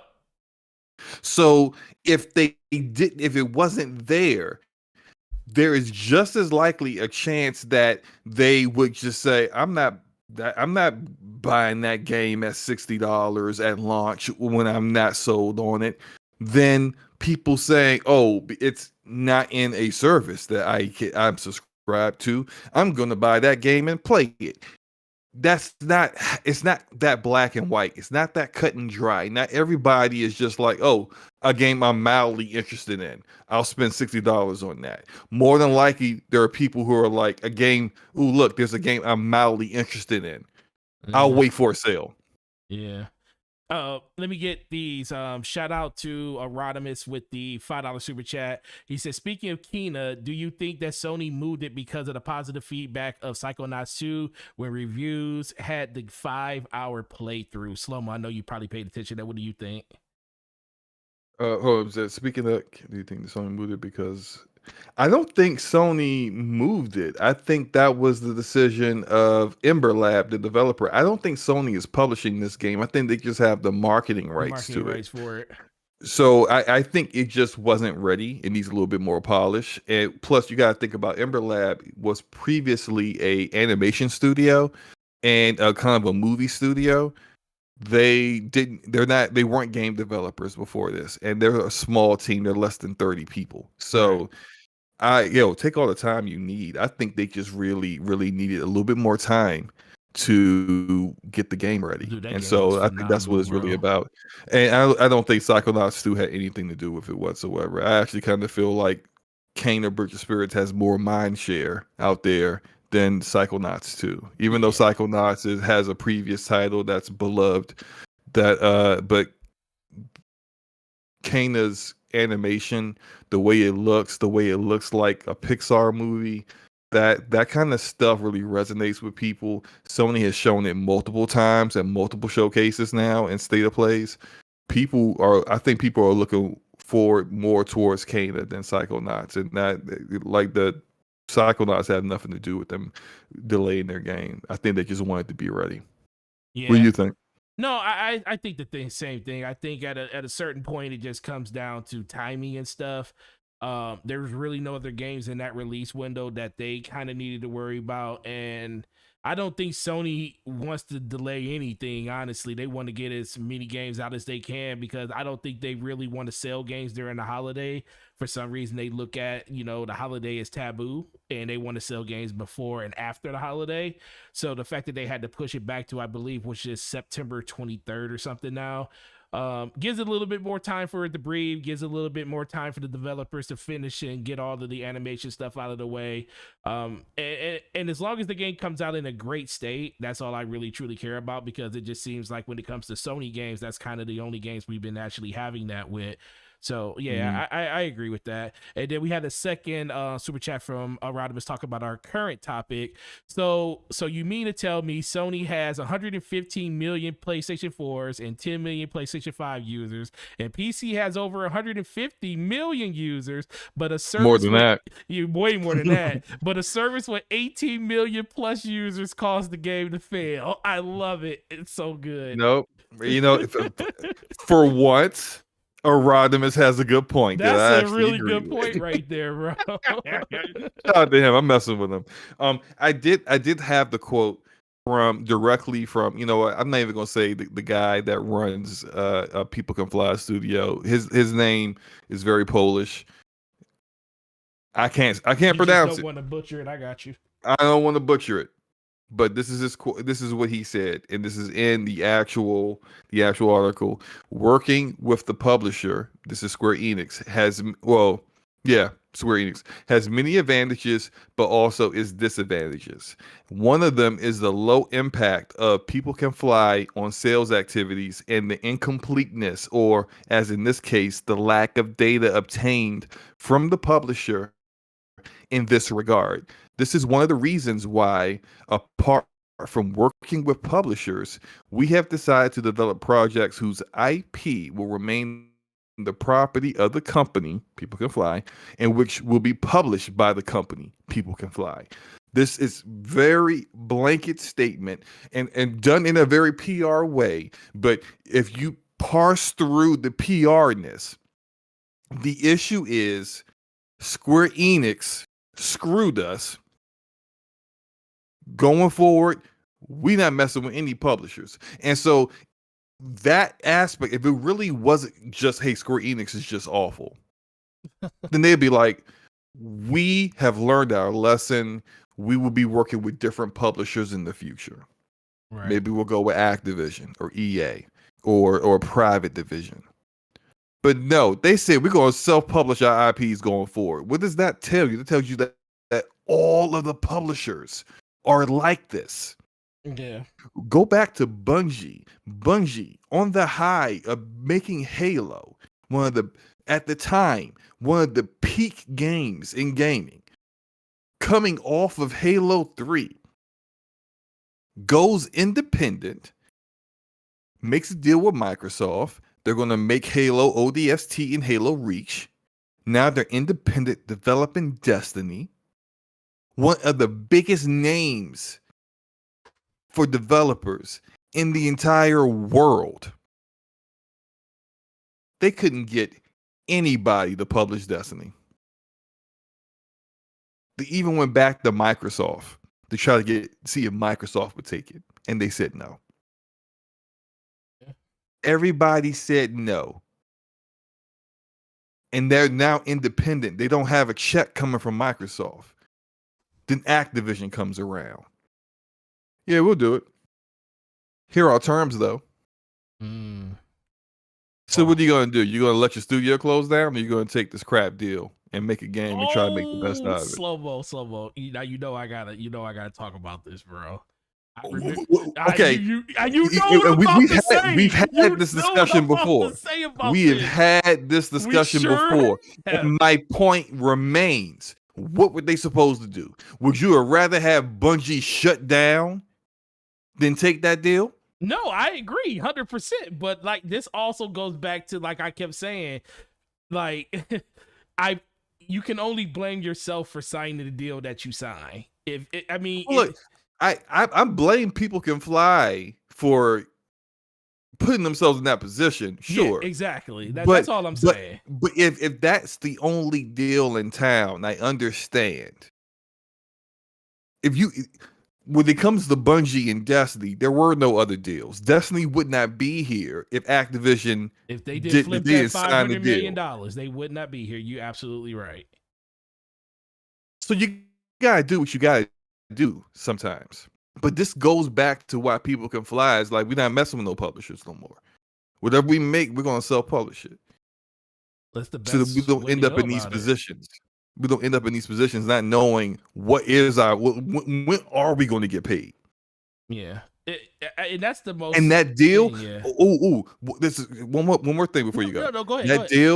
That deal. They said that they were supposed to get their first check if they had covered development costs in August. That's 3 months after the game came out, or 3 or 4 months after the game came out, well, 1 quarter after the game came out. That's very similar to a indie developer that came out on Twitter last week with a tweet that was talking about how he thinks that the publishers in the video game industry have very, very predatory practices and that the way they treat developers is ridiculous and that it needs to change. He talked about how he was self-publishing his own game.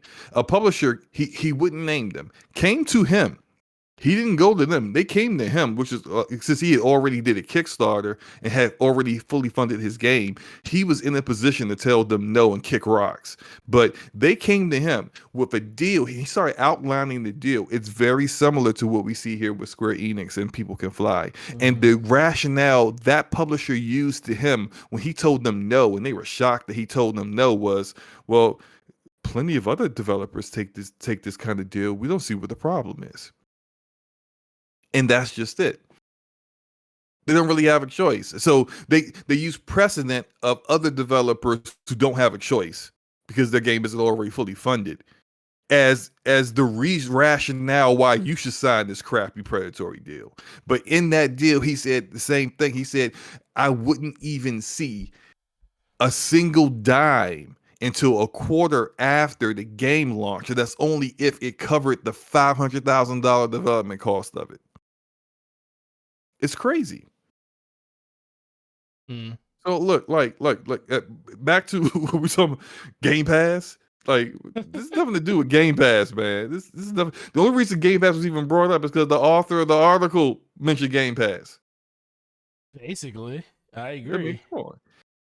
I mean, I'm done. My bad. No, you're good. I just think Game Pass in general is look, people, a lot of people love it, a lot of people hate it, a lot of people, I ain't gonna really say they hate it, they just don't agree with the way that people prop it up like Jesus Christ. And I don't think it's that or anything, but I think it serves a purpose. It gives people the means to play games that they never would have probably tried to play before. Now, Outriders, they kind of did two things. In my opinion, they kind of did two things wrong here.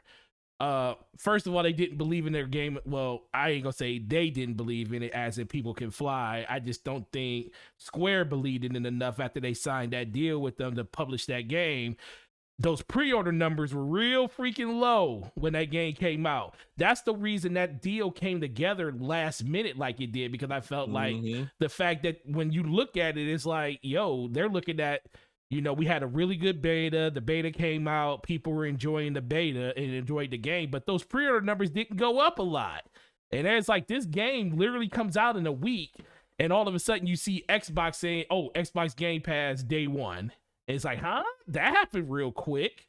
And, you know, we was always wondering, like, okay, what was the thought? Like, was this a last minute deal?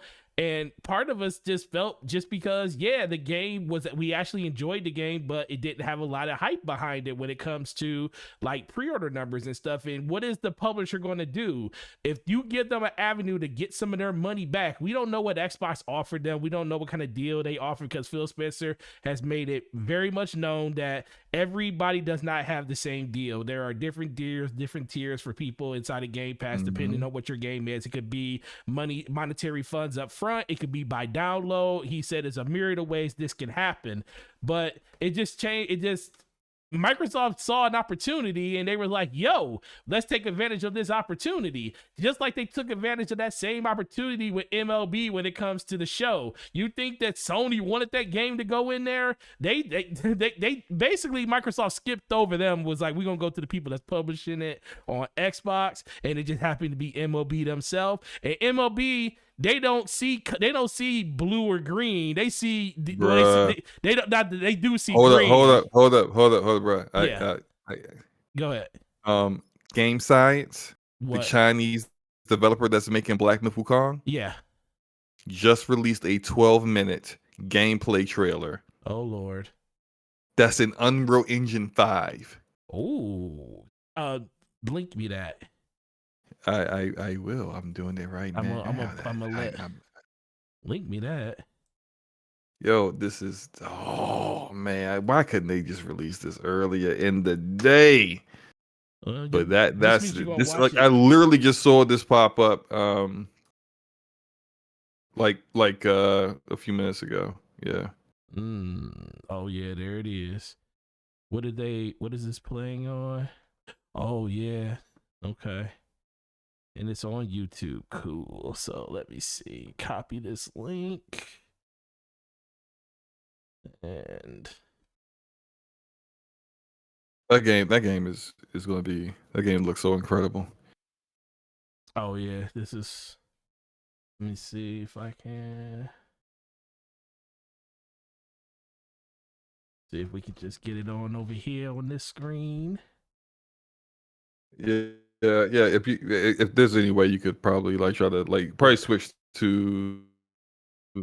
I don't know if you have the same scenes that I have. I have a scene for like stuff like I that, have but a full scene too, but it's in 4K too as well. What? mm-hmm.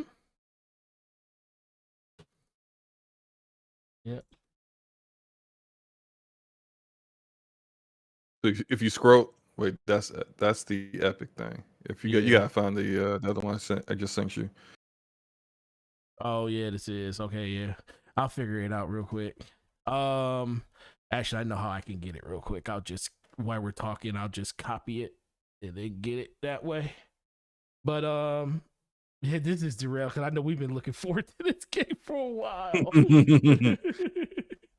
We just derailed it. Been looking forward to that for a while.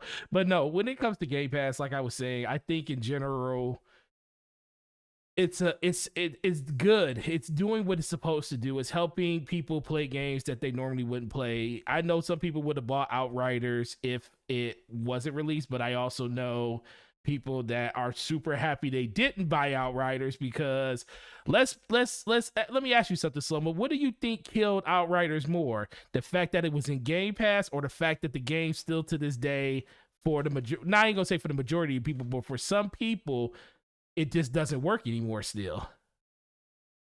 I would say it's that the game doesn't work. It's not because of Game Pass. And this is speaking from someone who it switched off of the game science game. Yeah, no, I know. I know for a fact myself, for example, I bought the game on Steam because it wasn't a Game Pass PC, and I wasn't gonna. I think at the time I didn't have my Xbox Series S, so I played it in Game Pass Steam. I said Game Pass Steam. Sorry. Oh, played it on Steam on PC. I have 190 hours in Outriders. I didn't 100% it because when I was working on that, I finally just quit playing the game because I got tired of them constantly nerfing stuff. Mm-hmm. I got tired of them trying to fix things that were broken in the game, systems that were broken, and then breaking other things that were working just fine, or fixing something only to find that other things were broken so poorly behind it that the game became unplayable. I got tired of, and Luca always brings this up. I helped Luca get through the campaign. Mm-hmm. She was like in like maybe 2 hours left of the game. I helped her get through those last 2 hours. Then I tried to help I think our homie Taz get through. You were with me. Yep. The changes they had made in that short period of time had made it so my character that was doing 1 million damage a bullet, 1 million damage a bullet on challenge tier 14 in the end game could only do 500 damage per bullet on world tier 7 with the host at like level 20 something. That makes no sense. And that's like typical of the kind of issues that you would have with Outriders, where things just didn't make sense. Crossplay worked great at launch. I'm sorry. Crossplay for the beta worked great. Mm-hmm. Then you get to the launch and crossplay doesn't work at all. Matter of fact, multiplayer didn't work. Even on your own platform, you couldn't get people in. So I played primarily mostly of the campaign my first time through solo because I couldn't play with other people, even though I had tons of people who wanted to play the game. We know people who were locked out of their accounts for weeks and it took them weeks to fix it. We know people who got their inventories completely wiped, their accounts lost to the abyss forever, and they were told to start over. Mm-hmm. And I know multiple people who quit the game not because, well, partly because they didn't find it fun, but the majority of the people I know that played the game and quit the game, they quit the game because of technical issues that should have never been present. Now, if you think Square Enix should have gave them more time, they did delay the game twice, so they did do that. But when you have known issues and people tell you what the issues are, and you tried to fix them and you still didn't fix them, nah, that's on you. So if anyone, the chief person to blame for this entire situation of people can fly wondering how to keep the lights on because they didn't get paid is people can fly. Yeah. So you can blame Square Enix for being shady. That's cool. But Square Enix wouldn't have a leg to stand on if the game was amazing and it sold like gangbusters. Right. Because as people famously spoke of when the game came out at launch, and even though it was in Game Pass, a lot of people were bragging about how the vast majority of sales were on PlayStation and PC. Well, PlayStation and PC didn't have Game Pass. So if that is where the sales were primarily, and their sales normally don't just fall off a cliff a few weeks after the game comes out. Well, what contributed to that? Maybe it was the poor word of mouth about the state of the game, that the people were having issues, and no one else is going to go buy a game where it's broken and people can't even log in. Right. And people are work 15 hours in and they lose everything. There's only one person to blame for this. Yeah. Yeah. No, I agree. And there's really nothing more to say around that. It just comes down to, first of all, you got a Square Enix problem, not a Microsoft or Xbox problem. Xbox is kind of the reason your game is mostly relevant, especially in a console space, because even if it did sell more, well, we already know it pretty much sold more copies on other platforms. Xbox gave it a vantage point that the game probably wouldn't have had if it wasn't for the fact that Game Pass allowed that many people to be able to try out the game and play it. And the unfortunate thing is the game was fun. The game was enjoyable. I really liked the game, but you can only take so much of, all the issues that game had in general. And I feel for the developers. I feel for them. I feel for People Can Fly when it comes to not getting their monetary gains from the publisher Square Enix. But you shouldn't be blaming Game Pass for something like this. This is something you directly should be going to the publisher and saying, why haven't we not seen monetary gains for a game that you said out of your own mouth is the next major franchise for Square Enix? You said that, not them. So that's where that conversation needs to go. But moving on from that topic, unless you got something you want to add into it, Slummer? Nope. I think we pretty much nailed it. Yep, nailed that one. All right, so Hades impressions. What did you think so far? Matter of fact, how much have you played so far? First off, let me say I wish I would have played this last year when it was a Game of the Year contender, and I was just so busy. It was on Switch and PC. Oh, and Steam, PC, yeah, it was on Steam, yeah. So like I should have played it last year. I should have, because this game is awesome. I'm having so much fun. The game's fire. I'm not really into roguelites too much like that. I tried Returnal. Returnal is a cool game. I stopped playing Returnal because of the issue with the game crashing. You'd be all the way in the run, and it happened to me. One crash happened to me, and I said, "All right, I'm gonna put this game on the shelf until Housemarque can fix these issues." And I haven't got back to it yet, but I'm liking Hades more than Returnal, because I I enjoy the combat a little bit more, but I think it's more so the story as well. I like the whole Greek gods stuff that's going on, the the mystery of what's really happening with Hades and the other gods, and and and if you know what, I don't want to do any spoilers. I'm not going to go too far in that, but the story's interesting.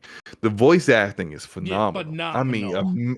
amazing voice acting, and I'm just enjoying how different the game plays with each weapon. Like I don't know what your favorite weapon is, but I've played with everything but the shield at this point. Mm-hmm. Well, at least the starter weapons.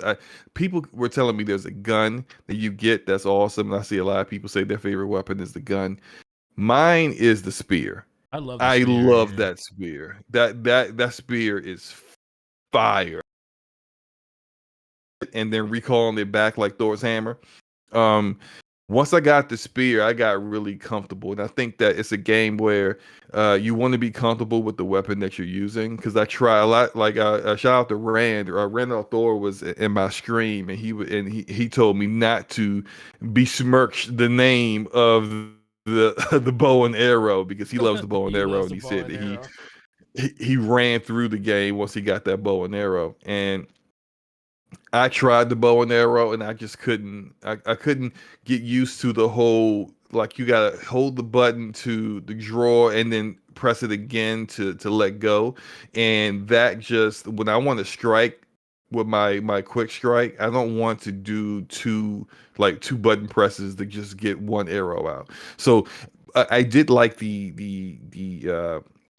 heavy attack, or the special, I'm sorry, the special attack with the bow and arrow, because it hits like a range, like a AOE attack with a whole bunch of enemies around you, and that could be really cool. But the spear really was really hitting for me. At this point, I'm like what you would call on Biome 3. I When I did the stream last night, shout out to Big Mike as well. Big Mike was watching it too, and a few other people in the chat, Erodimus as well. Um, I lost to the first boss, the one of the Furies, Meg. I lost to her the first time, fought her again, beat her the second time. I lost in my stream. I lost, like, I think, to the bone serpent, which is the snake. But after that, I've been playing it. I played it a couple times. One, I had a really good run where I beat Meg. Now beating Meg is like nothing. I beat Meg easily. It's different where in Returnal, once you beat the boss, you don't have to fight the boss for that area, that biome any further. In Hades, you have to fight that boss again, but you get stronger and you get more. You get more. Yeah, you just get stronger over time. And with the stuff that you accumulate with the darkness and using that to get more stuff, you get stronger easier than I think you would with Returnal. And so it's okay that the bosses keep coming back. But I beat the Bone Surf, and I lost to the Minotaur and the other hero dude with the spear. They whooped me. But I'm telling you, like, it's addictive. It's a very addictive game, and I think not even that, I think I played it through Game Pass on PC. I'm buying this game because once it leaves Game Pass, I know it's going to be a game I'm gonna go back to just to do more runs, just to do another run and see which boons I get from the gods, that to see, because like every time you play a run, you get different boons, you get different weapons, not different weapons, but you get different modifiers to your weapon that make things a little bit different. And I'm just really enjoying it. But what about you, man? No, yeah. From little that I played of it, I truly enjoy just the atmosphere in general. This is the one type of game that I'm super into because I'm really into the whole Greek mythology and everything like that. It really speaks and stands out to me, the type of game that they actually created and stuff. I played it initially on Switch. I didn't beat it or anything, but the overall aesthetic of the game feels phenomenal. The music is really good, like especially when you're getting into Oh yeah, the yeah. music is like, yo, it's so good. And then the voice acting is, man, just listening to the characters talk to each other, go back and forth. Even in the middle of combat, the things that they be saying, I'm like, yo, this. It just makes sense. It feels so good. And just like you, I haven't gotten to like having the gun or anything. I, really like the spear. You can actually do a lot of range. People just think it's all short. You can actually do some really Oh cool no, it's range. got great range. It's got some really good Yeah. range, bro. And just, I love the dash mechanic. Just moving around, it just adds a whole nother level of movement to the game. Not saying that it's something that is, particularly just something that they did. It's just the fact that I feel like the implementation of it is done very, very well inside of this game. For me, I got to the serpent, the skeleton serpent, and literally got waxed right there. I went in there and had like 13 health left, and I was like, yeah, we're gonna die at this boss. And I walked through the door, and there the boss was. I was like, yeah, this is not gonna happen. And I actually was doing pretty good when it was just the one, but then when you get him to half health and his head start coming from other directions and stuff, it just got me. It's like, and that was the one thing that I really enjoyed. I mean, even Returnal had this to an extent. Well, Returnal had it probably even more than this. Just learning those fights and stuff, it was a really, really cool thing. But the biggest thing is it's a roguelite. So, you die, you're starting back over. The thing I like a lot about it is the upgrade path just seems very clear. Like, there are some negative stuff in the game, but for the most part, everything in the game is almost like a purely an upgrade just to help you be better. You mean when you go see Chaos and Exactly. Chaos gives you a boon? Yep. But there comes a modifier with it, like it'll be like if you hit a trap, it'd be like a 200. Like, this is just an example, but you may have like 250% more damage from a trap if you run into it than you would normally. But the upside to it is that maybe your critical hit chance goes from like 2% to like 6% or something like that. Right. That could be a permanent thing, passive for you for like your entire run, which is I think that's pretty cool. But yeah, like that game's great. Like it's funny. I gotta bring this up. It's funny. Last year, when this game came out and it got nominated for Game of the Year, because only one indie really gets nominated for Game of the Year. This was the one. And this was the one. And Ori didn't get nominated. Now, I think Ori deserved a nomination, but didn't get it. I think it deserved it over other games, not Hades. Yeah. But I think it deserved a nomination. But people were upset at Hades and called Hades overrated. That's because they didn't play it. Oh, no. I heard them say, oh, you heard I played it. It ain't that good. It ain't as good as Ori. And now I see some of them same people claiming it's their Game of the Year. Just saying. They're going to say that it's because it's a light year. Just saying. I mean, what's changed? I don't know. Maybe because it's in Game Pass. Oh. You talk about those people. Yeah, I think so. I think some people are exaggerating a little bit, but hey, it is what it is. Shout out to the Black Myth Wukong video that's playing. Looks so good. Bruh, look at this, man. It looks so good. I've been watching it on my PC. I'll let you know about the only thing that I have an issue with it. I think there's some motion matching that's a problem. Okay. Just a little bit. Like, it's not that big a deal, but I'll show you the part when it shows up, and it's something that could easily be rectified. It's like, it's not going to be a big issue, but they definitely got something working here, man. This game is going to be ridiculous. Tales of Arise. Did you check out the demo? No, I didn't. Not yet. Okay, so I played the demo yesterday. Is it available to anybody right now? Yes, it's available it's only on Xbox and PlayStation. So those are the only places you can play the demo right now. I but downloaded there. Yeah, it's a very short demo. It's not but it's pretty open-ended. Like, it's basically there's not much story to tell here. You show up in a valley, you talk to a dude. He says, "You trying to get out of here? You need to go through the city." You go to the city. They say, "We're not letting you in because there's this big monster out here that's scaring everybody. He's real dangerous." You agreed to kill the monster in order to get passage into the city and get accommodations, some comfortable accommodations. They said, "Yeah, you go kill the monster." That's the end of the demo. Now that's it. That's pretty much it. But what the reason why I do like the game is it has this huge valley where that has a vendor just sitting out there in the valley and an area for you to rest and camp at night. And it allows you to just fight the monsters. Every time you camp and rest, the monsters respawn. You can just fight monsters to your heart's content. You don't have to go to the city. You don't have to finish the story beats. You can just play the game. And I do like how this action RPG plays. It's free flowing. You can choose one of the 6 characters to play with. They're very have a wide variety. There's a girl with a shield and hammer. There's a dude with like a really big sword. There's another guy with a staff. That's the one I use primarily. There's a girl who's a mage. There's another guy who's just all hand-to-hand combat. You know, your typical RPG archetypes in different classes. There's a healer, stuff like that. So like, there's a girl, she actually has a gun. She's a gun and she's a healer. And so there's like different archetypes that you can choose, and I think they're pretty wide variety.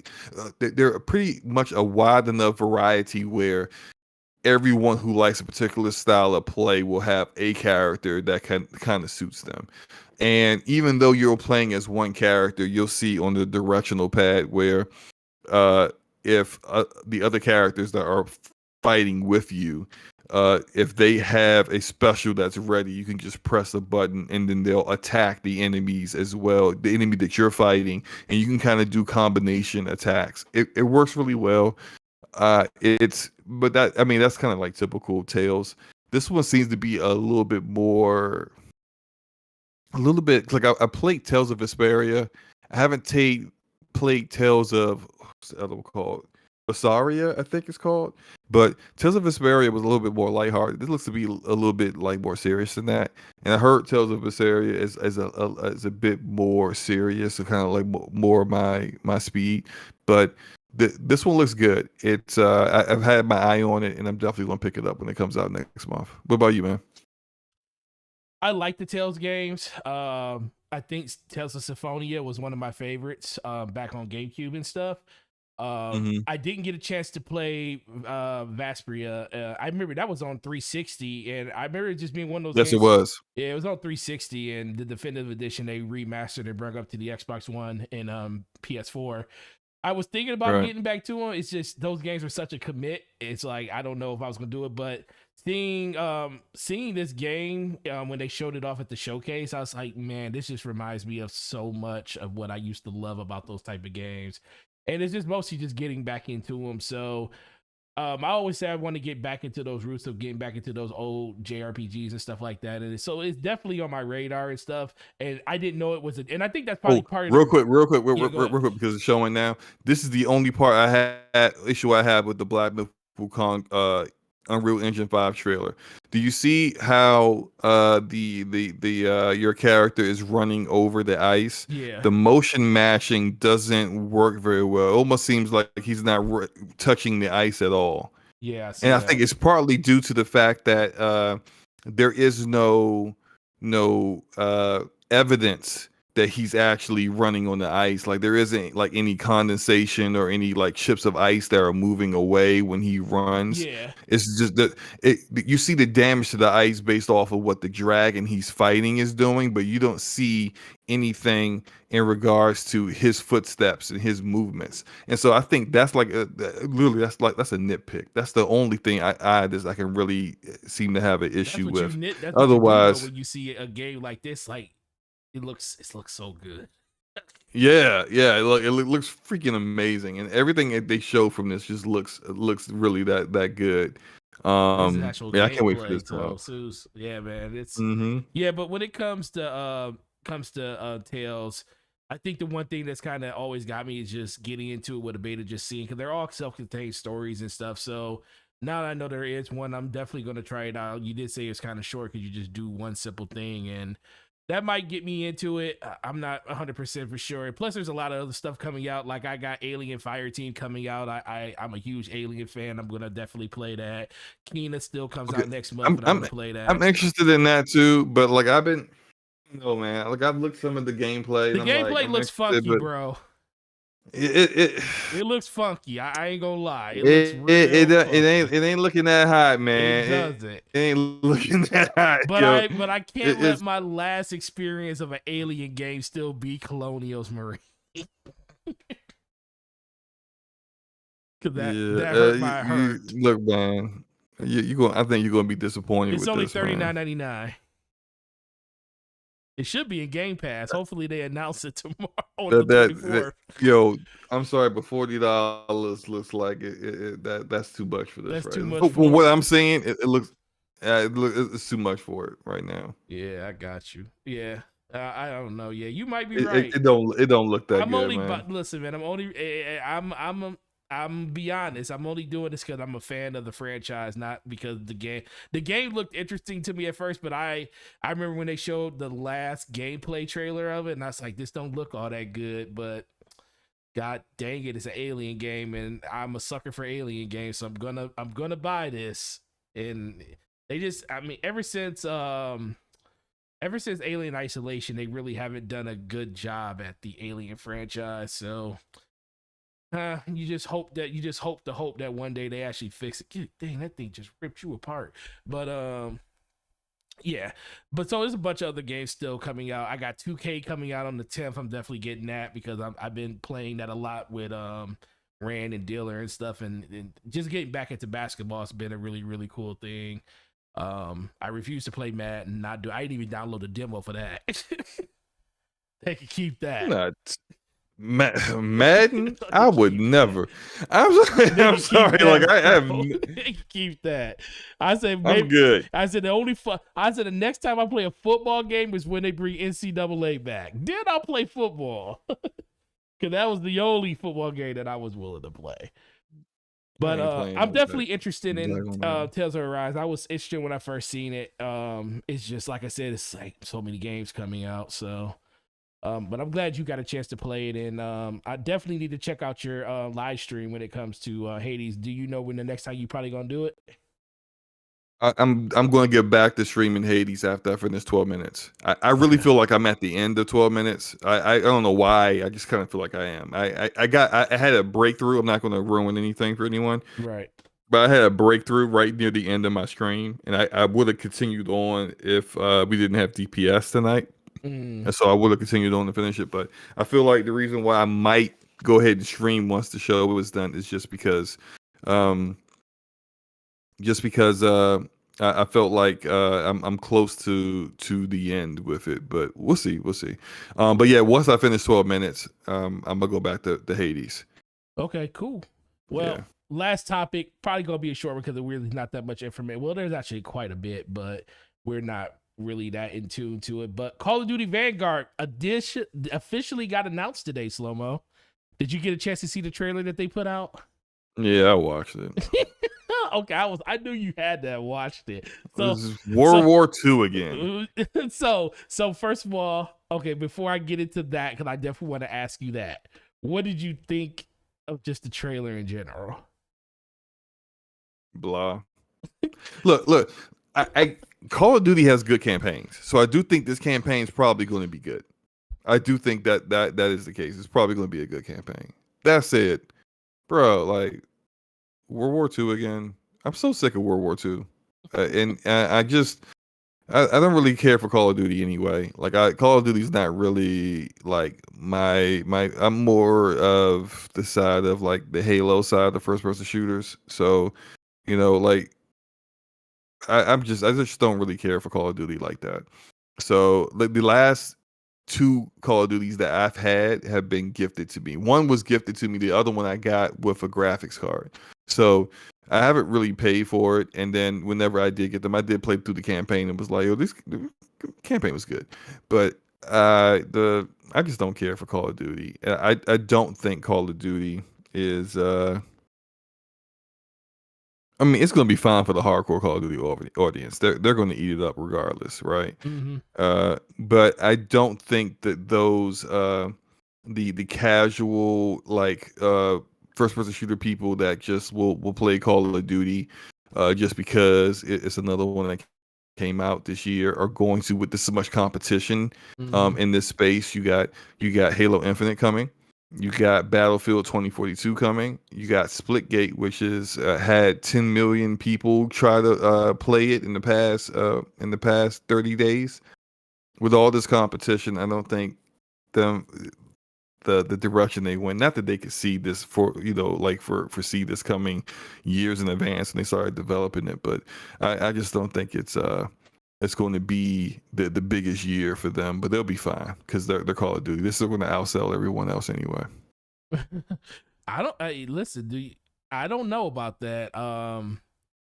You liked it? No. When you said outsell everything, I think they got some competition this year. From who?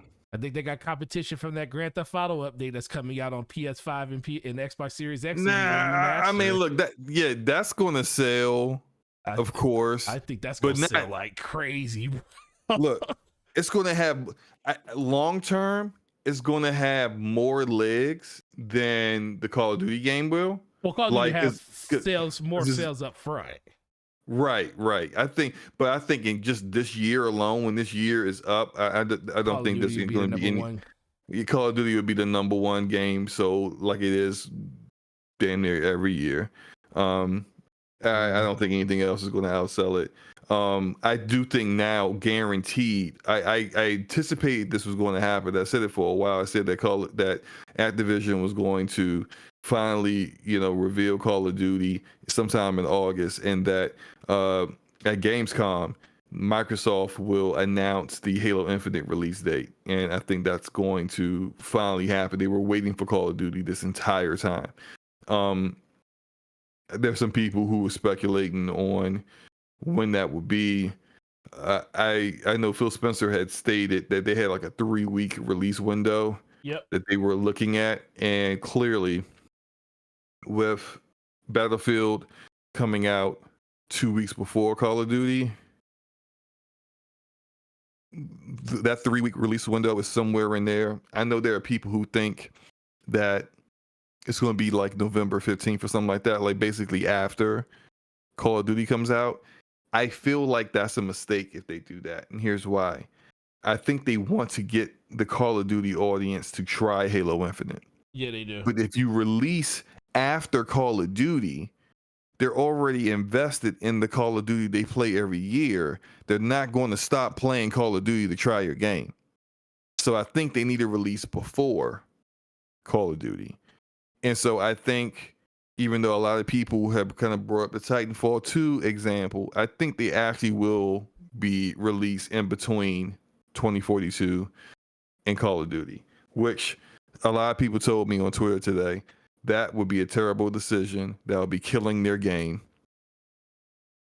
But I think Halo isn't Titanfall.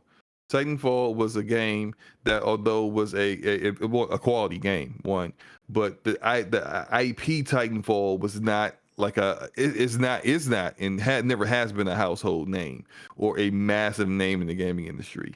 Yes, Halo Star has kind of like it doesn't shine as much as it used to, but it's still Halo.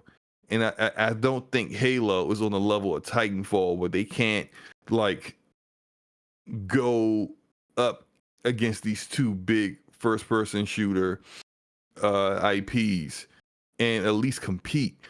It makes sense to come out before Call of Duty because you haven't been out for a while, and now people can actually, with a free game, try your game out before Call of Duty comes out. Kind of like the example of how like 2K did with NFL 2K when it came to Madden. They didn't just when they had the opportunity to do football games, they didn't just make it super cheap compared to Madden. They released it almost a full month before Madden came out. so that people didn't have an excuse to not play the game, because they knew if they released it at the same time or after Madden, all the Madden fans that didn't realize their game was better would just ignore it and say, why the heck would I play that? I got Madden. I was one of those people that was like, man, you know, it's $20. Shoot, I'll go ahead and play this for $20 for a few weeks before Madden come out, and come to find out, I never stopped playing. So I think that's something that's in their mind that they want to do, but they going after, like I've seen. Shout out to Neth on Twitter and YouTube actually. He does a lot of Halo content. And he was talking about the Funko Pop for Halo Infinite has a release date of the 15th. I don't think that they would allow the release date of their game to be leaked by the Funko release date. And I also don't think that anybody that's checking for Halo Infinite really cares about the toy like that. So I don't really think those correlate. That thing could come out weeks before or weeks after the game comes out. I don't really think it matters. Nope, I agree. Same thing. Call of Duty has been something I haven't cared about in a couple of years now. Campaign is fun. I used to play the campaign every year, but it just got to the point where I'm like, why? I just kind of just fell out of favor. I mean, I think ever since Black Ops 2, I just kind of just said, I'm over it. I probably will play this one. I did try to. The last one I tried to play was World War II, which is actually pretty cool. And the Call of Duty campaigns are actually pretty cool. So I don't have any fear that this one's not going to be good either. I just think it's going to be another serviceable game. My question is it really going to? How is Warzone going to be affected by this going back to Modern Warfare? I mean, not Modern Warfare, World War II.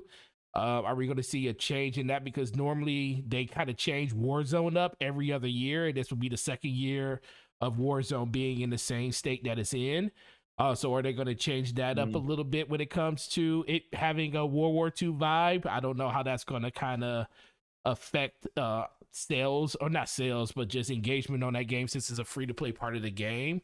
So I'm kind of interested in that. One thing that I am very, very excited to see, though, is that Treyarch did say that they are officially going to be doing all the zombie stuff going forward. They're not going to be dependent on whatever team is building Call of Duty, because if anybody doesn't know, Treyarch is the creators of the zombie mode in Call of Duty.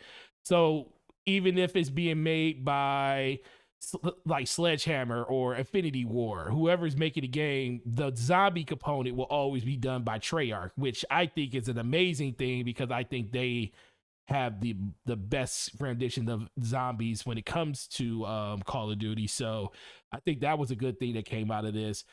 But this just opens up the door for games like Call of Duty and Halo, though. You know, a lot of people are tired of World War II mechanics. Some people are going to say it's been a while since we've been there. I'm going to say it hasn't been long enough. We need to be away from there a lot longer than we have been. It's the reason I love Battlefield, and it's the main reason I don't have hundreds and hundreds of hours in Battlefield 1 and Battlefield 5, because I just don't care for that era when it comes to, you know, multiplayer games and stuff. That's why I'm super excited for Battlefield. And I mean, I heard some stuff from people from the technical alpha they were in, but you know, that's just an alpha, so I'm willing to give it a chance when the game actually does release October 23rd to see what it's actually like, or 22nd. So I think it just opens up the door for games like that, and let's see what happens there. I don't think it's going to be a huge difference, because I think Call of Duty is just monstrous, just like you said. I think Grand Theft Auto is going to probably eat up the rest of that pie, depending on what other games come out, especially if we don't get games like Horizon Forbidden West coming out. You know, if those games don't come out, then you're definitely going to see kind of a domino effect from the games that normally dominate the holidays. They're going to dominate it again this year. On top of some other games that's going to release, that's going to kind of fill in the top 10 like they normally do, like Pokemon and stuff like that. But yeah, I think the trailer was good. I think from what I saw of it was good. I think the multiplayer is going to be fine. I just have questions about how it's going to interact with Warzone, and what's going to happen with that going forward. So, but you got anything else around that, Slomo? No, I'm good, man. You good with that? Cool. Mm-hmm. So guys, that is episode 47 of the Damage Per Second podcast, DPS podcast, as you guys may know it. First, I would like to thank all of you guys. We had about 67 people that showed up in the chat today. I truly appreciate that. Me and Slow Mo both do. You show so much support wherever we are, either in our streams or just on our channels when you're watching our videos, or just in general on Twitter, and we definitely appreciate that. But Slow Mo, let these fine people know exactly what you got going on your channel and what they need to be looking forward to when it comes from your content. Yep. Yo, first off, great show, man. Great hosting. You guys can find me on my YouTube channel, Slow Mo Backslap, just like the name. You see it right there. I make videos on the games that I enjoy, and as well as DPS podcast, which will be on this next Thursday, 9 p.m. Eastern. I'm like, what day? What day? It's the same day, man. Come on. And also on Twitter by the same name, and on Twitch by the same name. I've been doing a lot of streaming, as I mentioned before. All the games that well, not all of them, but the majority of the games that I mentioned earlier that I've been playing, I either have streamed or have been currently streaming over the past week. So come on through. Follow the channel. Come hang out with your boy, and we can play these games together. But outside of that, hope you guys have a great night and enjoy your games, man. Yeah, definitely. And for myself, it's Gaming Forte everywhere, YouTube and Twitter. You already know the channel. I don't even know I was about to go into the spiel because you're already here. Make sure you hit the like button on your way out. 59 likes, 67 people here. Really appreciate everybody that did that. Do a better job. I'm gonna get this up on Apple Podcasts and stuff tonight, because YouTube has been doing a lot better job getting our stuff processed the night of, so we can have this stuff for the people that's gonna want to listen in the morning. So I'm gonna get that done for you guys tonight, and then make sure you check out Scumcast on Saturday at 8 p.m. with the lovely Ashley Luca, and check out Brat Podcast on Wednesday nights at 9 p.m. with the homeboy Brap, Enrique, B Money, Eric Jackson, and the homeboy Slomo Backslap. So always a great time when we're over there too. And like Slomo said, you guys have a great day. Enjoy those games, because there's a lot of them. And stop wondering if Game Pass is ruining developers and publishers' games. That's definitely not a thing. So if anybody tells you anything other than that, other than Microsoft themselves, don't believe it. Or you got some numbers to back it up, I should say. But yeah, you gotta have numbers. Gotta have numbers to back it up first. But you guys have a great week, and we'll talk to you guys on the next show. Peace.